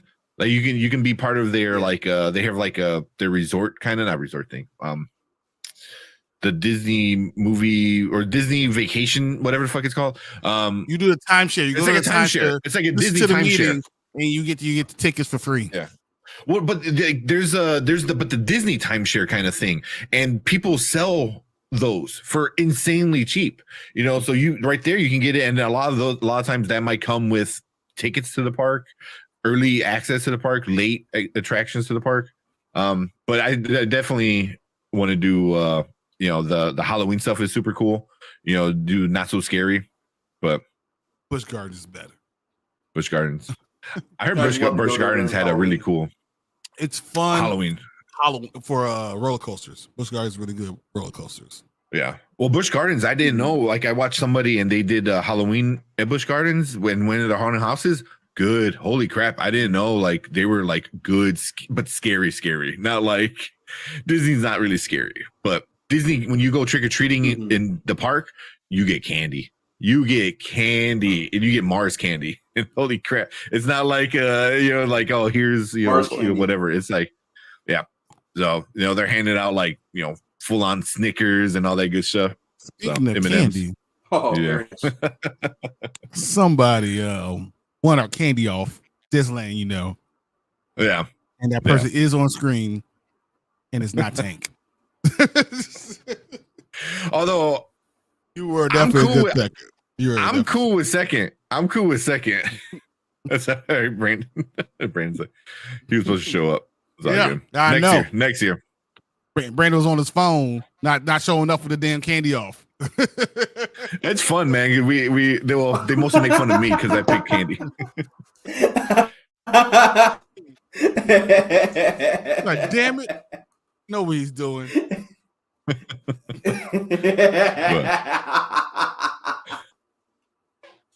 Yeah, it was fun, but I'll take second with all the trash talking I was getting with how bad my candy was. Like, your candy was terrible. You just had all your friends. You had the worst candy ever. Type of person who drink the mango drinks with the hot sauce on it, or chili powder. Ain't no damn sense. Makes no sense. Ain't no one picked that. What is it? See, for me, I was like when Martin said Toblerone, I was like, what the fuck? Who's giving away Toblerone, man? Full size Toblerone, guys. Y'all know. Dove chocolate. What the fuck? What the you must be trick or treating at Disney, because the hell. No one doing That's that. right. That's right. Make our own Disney World. I wish, man. Dude, I would do that. If only. Matter of fact, I'll be a YouTuber for Disney. Hey, Disney, Grizzly, Brian the Grizzly, right here. I'll sell out for you. Just don't ask me about Black Panther. I'm like, oh, speaking of, I do have one more topic if you guys have some time. Sure. What? Let's do one last topic, guys. One more topic. Yes. All right. So one more topic. So I think we all follow E-Man movie reviews. You know, Chicago guy. Doing that. He went out to the Black Panther premiere, and he got to have a interview with Nate Moore, which is pretty cool. You know, that's pretty cool. So he had one, I believe, 2 weeks ago. You know, non-spoiler, and they talked about it and this and that. Today he dropped his spoiler one. So if you haven't watched Black Panther yet, you want to watch it, you know, maybe mute it and come back in a couple minutes, because this is spoiler talk. So he had asked Nate Moore about, you know, little TJ, about T'Challa Jr., you know, and kind of brought that up, and you know, they're going back and forth and stuff like that. And see, Andy, I know you don't want to mess up. Trust me, we're about to mess up everything right Good night, now. Andy. So see it. Hopefully I give you enough time. Thanks for coming through, Andy. Yeah, appreciate you being here, man. And also make sure you go. I think Andy already did. Check out our 500 sub giveaway video. So it was 500 guys. Yeah, it was Garris too. Go check that out. It's I think it's like 496 right now, guys. Yeah, so 496. Giving away a cool gift. So make sure you go check out that and enter in. But like this one. So yes, E-Man asked Nate Moore about little TJ and this and that. Like, what is he gonna do? He basically said that TJ was gonna be in the movie no matter what. That TJ was in the script, even the original script with Chadwick's T'Challa being alive, and they were going to introduce him, and that was going to be part of the issues he had of returning after the blip. So I was like, interesting. Like, so this character was going to be in it all the time, because so a lot of us think it was an afterthought, you know, and it wasn't. So what do you guys think about that? Wow. I'd have been fine with it, you know, had Chadwick lived. It's I'm trying to search for how to word it. You know, legacy has always been a prominent thing in within the Black Panther movies and the appearances of T'Challa, you know, and family and kind of carrying on in that regard. So I think it would have made organic sense. And even if it didn't happen in the second movie, had Chadwick lived, it probably would have happened sooner or later. So I think, you know, the unfortunate death, notwithstanding, either way, it's something that I would have been okay with, or something that I am okay with. I think that, you know, the tragedy did kind of throw a wrench into things kind of moving forward, which we've spoken about many times, and how Marvel approached things. But you know, I think it's something that works, and you know, it kind of fits along with like a lot of the other characters. You know, Stark was a dad. We found out that Bruce Banner is a father. Thor has an adopted daughter now. So you know, Scott Lang is a father. So it's something that I would have been fine with. Okay. Yeah. You know. So so I'm a Black Panther fan. My favorite storyline is the one when T'Challa marries Storm, and they're like the ultimate black couple of all time, like the most powerful, badass black couple of all time. So if they had a TJ, yes. I would rather it be with Storm personally, because their son, check the comics out, is a badass. is super badass. Azuri, what was his name? Zuri, Forrest Whitaker's character. Zuri, I think it's. No, so it's Whitaker's character. Yeah, so it's their son. That's what I would have rather. My second thought immediately was, I felt like this Black Panther 2, I kind of talked about it in a lot of other streams. There's a lot of black tropes that I really didn't appreciate. Mm. And another one would have been like him having a son by one woman and then being with another woman eventually. Like, I feel like I don't necessarily want to have that, especially for T'Challa, who is, as I've said, overall is like above reproach. He is like morally like the best of all. You know, he's the most noble, the most everything. That's who he is, no matter what. So I didn't like him keeping the secret from his family in this movie, and now if he did it in the same movie, I don't know if I would have wanted him with Nakia, unless they killed. If they did that, they would have had to kill off Nakia, because they can't have him not be with her with the son. They would have had to kill off Nakia, and then it just throws a monkey wrench in the whole him and Storm storyline. So I don't know. I would have had a few issues with it, but I am not a movie writer, and I totally acknowledge that. And if they can figure out to make it work, I'm all for it. But if I didn't like it, I would have voiced my opinion, because I do not.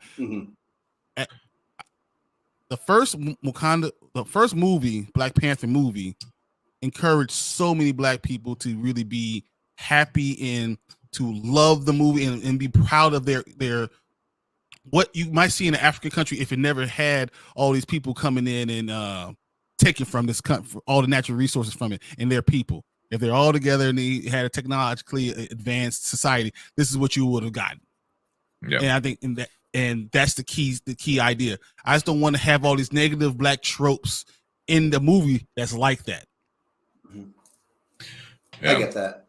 And I'm happy you mentioned that, Brian, because that was one of everything you just mentioned, you know, especially with how it embraced the first one, how it really embraced, you know, African culture and kind of made it seem very, very, you know, you bought it within this fictional, you know, technologically advanced land of Wakanda. That's what I was saying last week when we were talking about Wakanda Forever. It really felt like a living, breathing character all its own, melding this advanced tech with traditional culture, like the street vendors and, you know, kind of common things that you'd see associated with African culture that we see on TV, or, you know, I'm not sure if you visited there, but you know, stuff like that. Like, it made it seem like a living, breathing character, and it seemed viable within this world of fiction, which I really loved about it, you know. So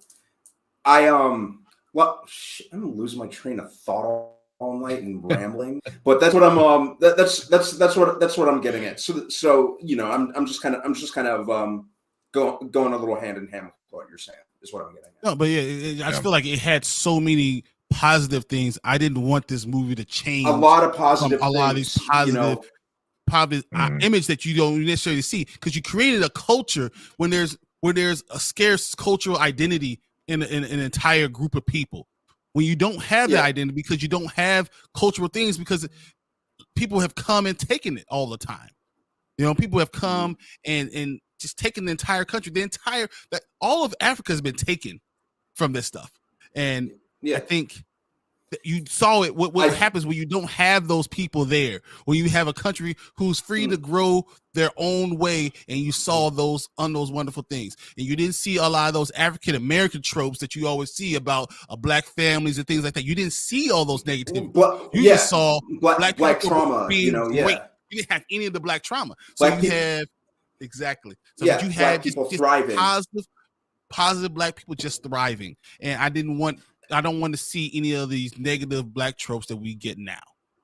Yeah, and I think that's why the first movie did so much and had as much as an impact, and was as big a hit as it was. You know, it showed African, you know, black folks in a thriving, positive light. That's why, you know, I found the first one such a joy to watch. One of the many reasons I found it such a joy to watch. You had them living harmoniously and peacefully in this, you know, this great thriving environment. You know, that's one of the reasons that, you know, I would sit, you know, prior to Chadwick Boseman's death, but that's neither here nor there. I would always sit and happily watch it with a big smile on my face. And being led by a noble king hero, which is just unheard of. A noble king hero who happens to be black also. And I just don't want those negative tropes that we think about, you know, a lot of people think about in now, I guess, black / African American / you know, I guess to overrule things or culture, or to take you out of that, you know, or to render everything that the first movie did obsolete. Yeah, but you might be reading way too much into it because maybe they never planned on having Storm. Maybe they always planned on Nakia always being around. And Storm never existed. But that's just before they had X-Men. But once you had X-Men, I don't think you can do that. Yeah, we're gonna blame Fox for that. Well, that's good you brought that up because E-Man also brought that up. He goes, "When are we gonna see Storm?" And Nate Moore kind of laughed and he said, "It's not a question if anymore. It's a question when." You know, so. When everything first started, they weren't sure what was happening with Fox, and now obviously they got the rights. And I think they're really gonna go hard with little TJ being the Black Panther that we see in the comics. I feel like I don't like it.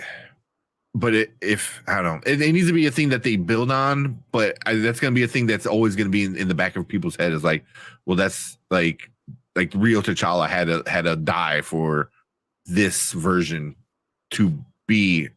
I don't know if that's good or bad. I don't know. No one's going to like it. But you know what? The truth is, even all the people that will want to recast T'Challa in 5 years, did they do it right? We're all probably just shut up and deal with it. Mm-hmm. Yeah. That's just I mean, at this point, you know, I don't know if they're ever gonna recast the way we want to recast, but there was Planet Fanatics had a nice conversation with another YouTuber about the whole topic. You know, the other guy, I think it came off wrong. He was also for recasting, but he had other issues with it. So I would recommend going and watch that. It was pretty good. It was interesting, you know, whether you're not recast or for or against it. But one thing he did say was I lost my train of thought, was that they're gonna do what they're gonna do no matter what. You know what I mean? And he's like, just deal with it. And my only issue is that is like just dealing with it is accepting it. So like for me, like silence is acceptance, exactly. You know, is something that I always like, you know, knew. So it's like, so if you're silent, you accept it, which means, so later on when you object it, they're like, well, you were cool with it this whole time. We're like, well, not really, but like, but you never said anything. So at least we keep saying it, like, this is not what we want. This is not what we want. But what we're given is like, cool, I'll take what I'm given right now. If it turns into something good, then cool. But still, you should never have gone this route. I'm going to voice my displeasure. I'm going to have facts behind why I'm saying what I'm saying. Yeah. And the worst that can happen is they say, we hear what you're saying and we agree with your premise. This is not what we went with, but we hear you and we will try to incorporate that into the next. That's all I asked for. You know, I'm not a movie maker. I don't have the money. I didn't put any of the money down for it. I didn't write the screenplay. I didn't do any of those things. But this is my opinion, what I would like to see. And as a consumer, you're still selling a product. You need to listen to the consumer. Mm-hmm. Yeah. Yeah. You know, also that was another thing. Go ahead. Sorry.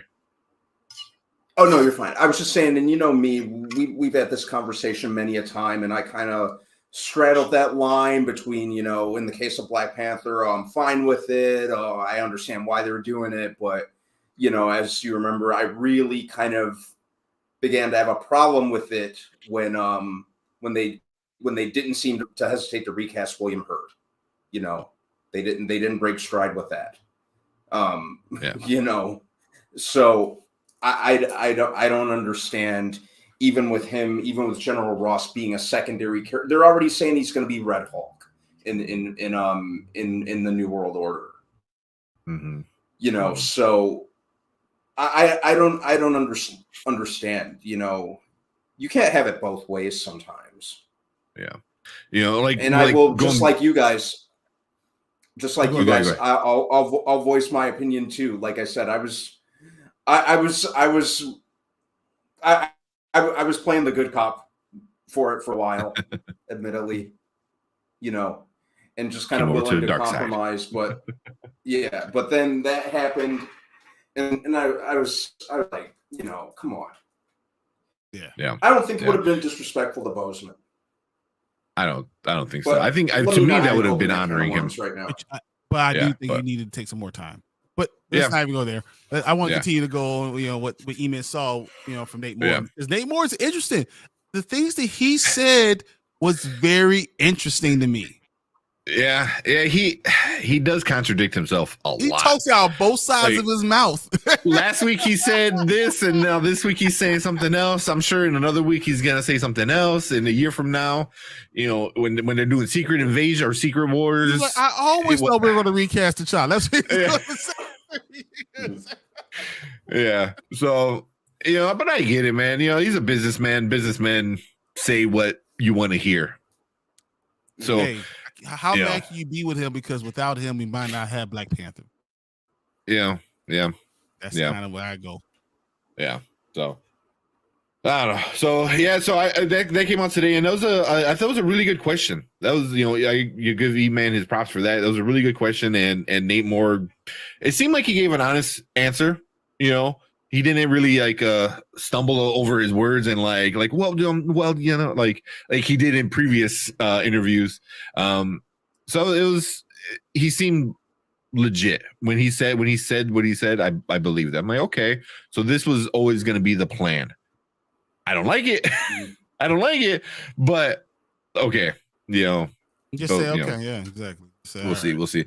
One thing, like in one of our last when we did one of our trailer reactions, one of the comments we got was like, well, if you want, you should just write what's your script for Black Panther 3, or what would your script be? It was like, we had, like, you know, I know you always say it, we have since the 60s storylines.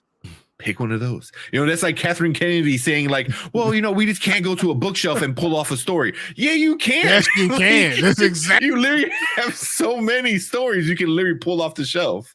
You know, so it's like, yeah. So it's like, I don't want to write a script. I want to see what I read in the comics on screen. You know, so yeah, I always gonna say, because Black Panther really made a change when around the early 90s to what the kind of movie that we got in this movie. That's kind of the change that we saw in the early 90s. So there's 30 years of stories. 30 years of stories that they could go with. Trust me. Yeah. They're there. I can show you. Yeah. You don't have to write a script. You just pull out, you know, comic book. It's very so 102. Just look it up. What were you gonna say? Go ahead for it. Nothing. I was just saying, you know, there's always, you could do it better. Why don't you write it and freaking eat me? That's not my job. I am consumer. I'm the person that reads all the stuff that you don't read, and I know where it should and should not go. You know, but I expect you to do it. So I just can tell you if it makes sense or not. That's all I'm going.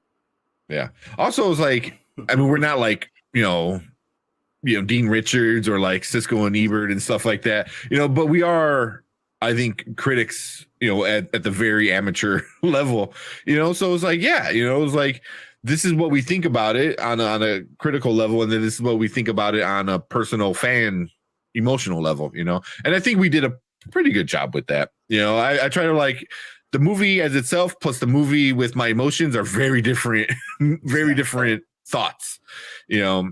And I think we always try to make sure everyone understands this is our opinion. You're right to have the right to your opinion too. And I'm the type of person, and I know actually all three of us are really the ones willing to listen, willing to hear. We can have a discussion. No one has to be called stupid, and we could just accept what everyone is saying, and then come into understanding. Everyone is good. It's good to have their own opinions. And I think that's a great thing. I think it's a powerful thing that you can have those type of conversations. Yeah. Speaking of this past weekend, we were invited on House of Nerd show to talk about the whole Black Panther Wakanda Forever movie. And one of the co-hosts, Sergio, he thinks it's one of the greatest MCU movies ever. And if they, I didn't call him like, oh, you're stupid for that. I was like, yeah, if that's how you felt, man, then it worked for you. And in a way, then I will respect that. And understand why he thinks those things. It makes perfect sense. Yeah. Then he has representation in the movie. The baddest character in the damn movie was the one that was there. Hey, speaking of, there we go. I totally feel him. Yeah. It makes a perfect House of sense. Nerds joining us. Came at the right time, man. Exactly. Just giving you a shout out for letting us join your show the other day. And for me, it's like when people find joy in something that I don't, I get a little jealous. Not jealous where I'm like, oh my God, but jealous and I'm like, I wish I could have enjoyed it the way you did. Yeah. I'm not mad at you and think you're silly or stupid or call you all these names that we've been getting. They've been calling us. Yeah. But the people who find like The Last Jedi, like, oh, that was great. I love that movie. And I'm like, how? And I'm jealous. I was like, I want to love Star Wars like that. And I can't. And it makes me jealous, not like in a bad way or anything, but it was like, oh, that's the way I want to feel, like the way Sergio was talking about it. I was like, that's what I wanted. And I didn't get that. I felt like Sergio was talking about as a movie. And I was talking about it as like the concept for me as a black man, and the things that the tropes that we saw and those things. But there's nothing that he said that was wrong. So that's what, remember I told you after watching the movie, I was very confused and very conflicted because they did a wonderful job with the movie, and Namor is badass as hell, and I love that part. Mm-hmm. But I had problems. Yeah. So and both could be true. Why can't all be true? Yeah. You can. And I always feel like you could be a critic. And then you could be a fan, and sometimes they overlap and sometimes they're on the complete opposite ends, So, for me, this one was on opposite ends, but yeah, did appreciate House of Nerd. Go check them out if anybody's watching. They do awesome stuff over there. I enjoy what they do with comics. It's probably one of the funniest things I've ever watched. And I literally enjoy what they're talking to him and Elle. They're just so cool. I really enjoy it. They do a lot of like independent stuff, which is really cool because like DC Marvel, you can grab something off the shelf and it'll probably be fairly good. Independent though, it's like no one ever really goes after those, and these guys talk about it, which is super awesome. And I know they're gonna have a special guest on their show coming up this weekend. Yeah. So that's gonna be super awesome. Yeah, much appreciated. Oh man, no, thank you, dude. Appreciate it. But yeah, man, that was all I got. That E-Man Nate Moore came out today, and I was kind of interested. Like, okay. So I'm guessing that you didn't get to see the Avatar on Monday Night Football today, huh? I did not. You wanna definitely not. Comes up. See if it comes up. See. I survived the Guillotine League. Oh, dude, who got knocked out? What's his name? Jay Andrew, 275. Yeah, he didn't do too well. Dude, I just survived. Like, man. See, just surviving is the best because that means you get like a high pick. So I got to see where I'm at, because if I'm like number 2 or 3, I already know who I want to get from his team. I already know who I want to get from his team. I got to tell you, like, I don't know if do I want to go after Josh Allen or if I'm going after Justin Jefferson? I don't know. Who's your quarterback? Kyler Murray. Remember, that's why I had this whole problem this week. Oh, yeah. So I could go after Josh Allen. Oh, yeah. So real quick, so we're in between segments right now.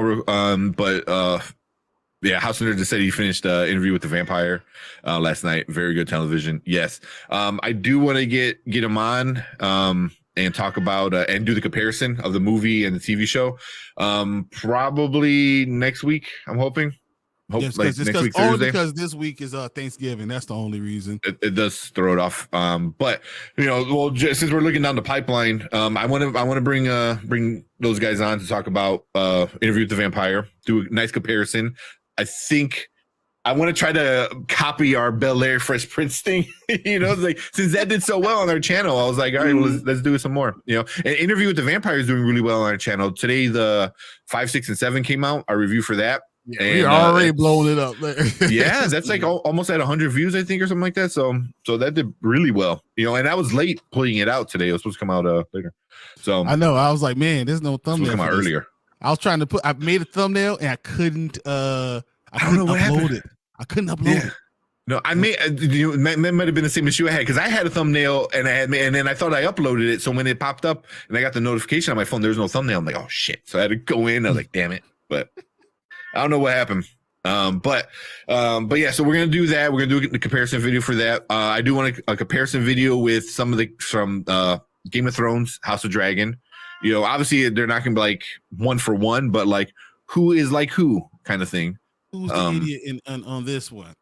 Yeah. So we're gonna do something like that. I want to bring in Zach Attacks because he wants to talk Phase 4, and I want to rank our Phase 4 that's movies and shows. All of our Phase 4, so including TV and movies. Oh yeah. Yeah. That's interesting. Yeah. That I will be down. I would love to do that on Monday, and then on Thursday do it with House of Nerd. I would love if we could do it just that way. I would love it. Yeah. So I know Thursday, obviously, there's not going to be a show. So if you're watching live Thursday, Thanksgiving. So go spend time with family. But maybe Friday. I don't know if you guys are free on Friday. I wouldn't mind. I'm doing something Friday. Definitely. I can't go. I can't stay away from YouTube that long. I gotta do something. So, and I think Zach Attack said he was in for the Phase 4 thing on Friday if we did do it. That sounds perfect. I love it. Definitely down. Yeah. This coming Friday. So this Friday, if you're free. This Friday we could do it with Zach Attacks, and then then definitely House of Nerd show. I want Thursday. I think Thursday's the best day. Next Thursday. Next week. Yeah. Mm-hmm. And I'm gonna get into some movies again. I mean, there's so many movies, and I just haven't had time to watch. Devotion just came out. Heard it was great. I'm going to go see Devotion. I want to see it in IMAX. It's gonna be good. The Menu I heard was really good. I've heard great things about The Menu. Yeah, like really good. She said, I guess it's not doing well, but everyone's saying it's a good, really good movie. What's that? I want to take time to go see Knives Out this week. Since it's going to be in theater. It was released for only a week. Really? Oh, before the show comes out. Yeah. It's going to be in theaters for a week, and then it's going to be on Netflix like near the end of next month. Okay, I thought it was a TV show though, or is it a movie? I don't know. I could be wrong. It's a Netflix. It's weird how they're doing it, but it's going to be in movie theaters for a week, and then it's gonna be on Netflix at the end of next month for whatever oddball reason. Yeah, but I heard good things about it. So I'm I love. Yeah. I love the cast. The cast for the first one was great. The cast for the second one's really great. So, I'm going to see it just for that. Having great actors and actresses like together doing, that, usually that alone is worth it. But we'll see. I'm still not a Rian Johnson fan. So even after Knives Out, for me, there's a giant plot hole in Knives Out where I was like, I just many times. I can't wrap my head around it. I'm like, it destroys the entire movie for me. And I was like, well, at least it was fun. But it was like, yeah. But yeah, besides I that, love Knives Out. I love a good whodunit. Yeah. That's what it was fun. So. But one thing I hated was what's his name, Daniel Craig's stupid ass accent, Southern like deep South Southern Belle it accent. Was fun. I thought it was entertaining. I thought it was funny. Why couldn't he just be British? You know, I kind of like that. I kind of like that he did something different. You know, it was fun. You sound like Foghorn Leghorn. I said, what are you doing, man? This is stupid. Exactly. Yeah. It fit in with the quirky nature of the movie, so I rolled with it. Yeah, it didn't take me out of the movie. It was fun. It was funny, but I just felt like you could have been a little more serious. But whatever, you know. But it was a good movie. I didn't hate it. Well, the tone of the movie was kind of, I don't want to say light, but there were a lot of kind of hokey, kind of tongue in cheek aspects of it. Oh yeah, so plot didn't make sense. I was willing to roll with it. We'll get to that later, but I want to watch this Avatar thing because it's 11:20. Yeah. Oh shit, yeah. Right. So, but yeah, we got some stuff planned for the rest of the year for sure. But I have to get my hair redone tomorrow, retwisted there tomorrow. So 8 o'clock in the morning. 8 o'clock in the morning. So oof, good stuff. All right, let's watch this trailer and call it a night. All right, welcome to Spoiler Kings, and we got a trailer that just dropped today during Monday Night Football, and of course, it is the last and final trailer, I believe, for Avatar: The Way of Water. So let's check it out, guys. Hope you don't get seasick. Yeah, or air sick because they're flying so much. Just wait. Yeah. Okay. All right, let's check it out, and let's go and make sure it's high def.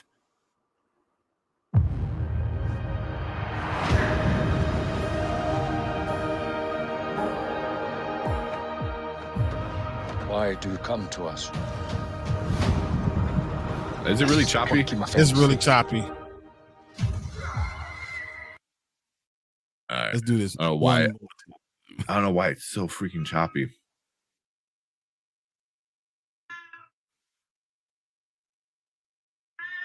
Hey. All right. You hear him? He is jeez. I don't know, maybe it's because I'm an edge or not. All right, let's try this one more time. So let's check it out.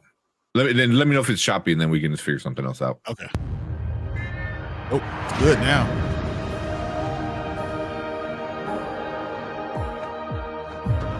Why do you come to us? I think it's okay now. I just want to keep my family safe.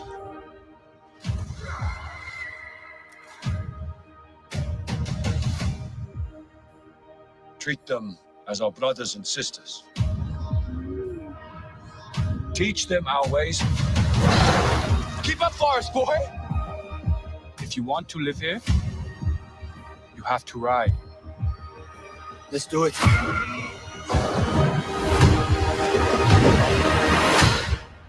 Just breathe. Breathe.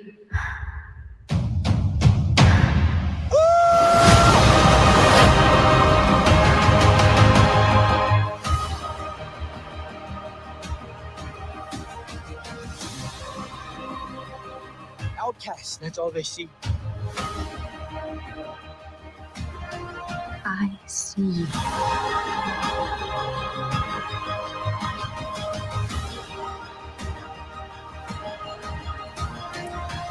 I'm a warrior like you. I'm supposed to fight.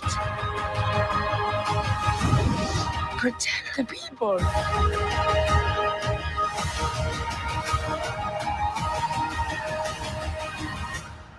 Let's get it done.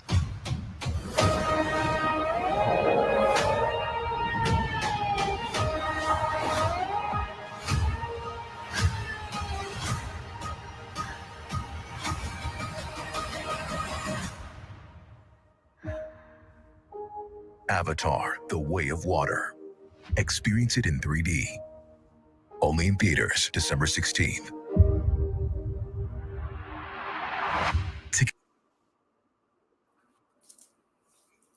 You know, say what you will about James Cameron, say what you will about it, like ripping off Dances with Wolves or Pocahontas, but the man is great with visuals and spectacle. That's all I'm really here for at this point.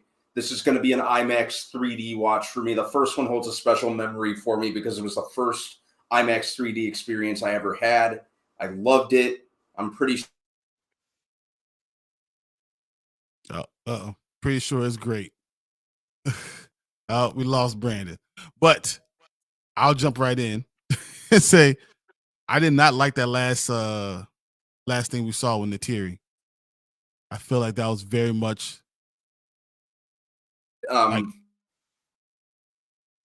she's coming out, like it was foreshadowing that she's going to die. I felt that way very much so. Well, if that does happen, I will not be back to you. say that I told you so. Tank, I can't hear you. Can you hear me now? Yeah, there you go. Yeah. I had to mute it for the cat. Hello? We hear you. You guys hear me? Yeah, I definitely hear you. Okay. I feel like it kind of foreshadowed Neytiri dying. If Neytiri died, I'm walking down the movie theater, I'm throwing my bucket of popcorn at James Cameron, and I'm leaving. I'm out. I can't do this no more. First, Black Panther 2, now you take the Avatar away from me? I can't do it. No. Yeah. Well, that's the thing with sequels, man. There's got to be stakes time to time. Yeah, kill somebody else. Kill the bad guys.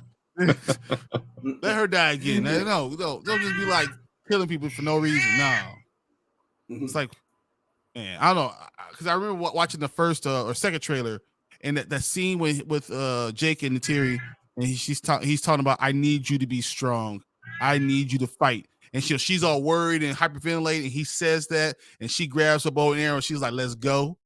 And that's like my mind, what it is to be a man and wife. When your partner tells you need that thing, all what you're feeling goes out the window, and you say, I'm going to be that for you because that's what you need. And that scene just reminds me so much of my wife. And then for her to die, I'll be done. I couldn't do it. Couldn't do it. I'm just walking out. You see a real big black guy who's very angry. I think, how long is this movie? I think it's over 3 hours. I think it's like 3.5 hours and 13 minutes. Yeah, there you go. Whew, that's a long movie, especially if you're watching it in 3D. Hopefully you don't get nauseous. Like you said, hopefully you don't get seasick. It's in the water a lot. Yeah. This is IMAX 3D for me, no question about it. This is going to be fun. Yeah, same. Be a fun watch. Same. At the absolute least. I'm not a big fan of for the visuals, spectacle, camera. Yeah, I was saying I'm not here. I'm usually not a 3D fan, but this one. Dude, so I heard that he was trying to make it at least 3 hours and 15 minutes, so it could be the longest cinema of all time. It will blow out Titanic, because Titanic is 3 hours and 14 minutes. I heard he was trying to go 3 hours and 15 minutes and blow it all up. Who said no? Who said well? Nah. Nice to see Cameron basically measuring his own dick.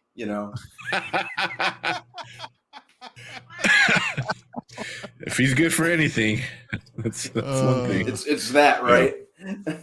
Jeez, yeah. But I'm gonna check it out for sure. 3D. Like I said, I'm not a fan of 3D, but this is kind of a must for me. Yeah, I think 3D. He made it. Yeah, I think it all depends, on what it is when it comes to 3D. Like Avatar was a great one. Tron Legacy was a great experience in 3D in IMAX. A lot of people hated Tron Legacy, so you gotta be careful with that. and I will fight every one of them. I will defend the movie to the Tron bitter Legacy end. was okay. It was okay, but it was great in 3D. But I don't know if the movie itself was great. Visually, it was cool. Visually, I loved it. I thought the story was good enough, and the punk soundtrack. The CGI was so terrible, and then I don't even get it. We'll that's a whole nother review.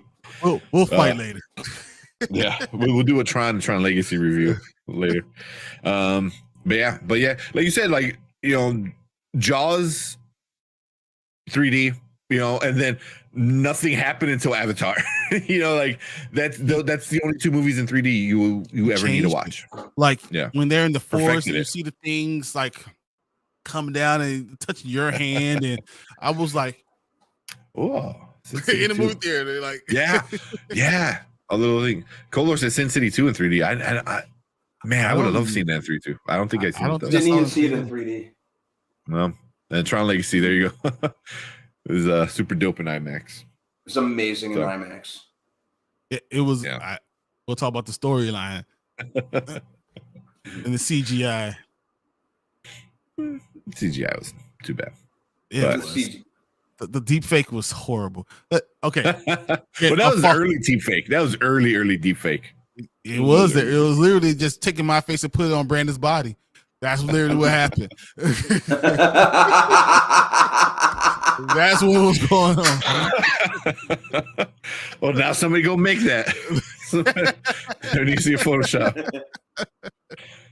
But yeah, tickets on sale now. I'll probably reserve mine for the weekend because they have. I think they reserved every 3D theater in America, every IMAX theater in America. Like you can't see anything else besides this movie in IMAX for at least like 2 weeks when it releases. So yeah. I'm gonna have to. I am reserving it right now. Yeah, I'm in if you can find seats. Doing that.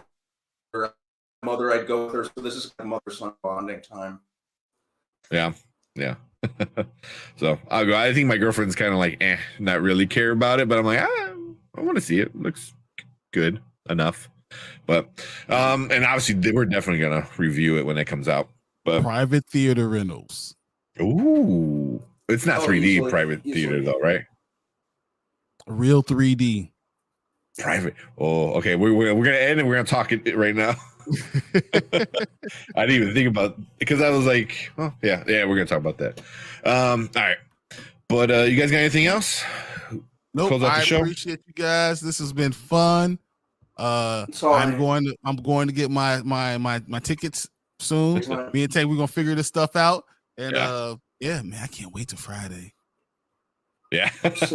Full bellies with turkey and all that good stuff, ham and turkey and talk nerd stuff.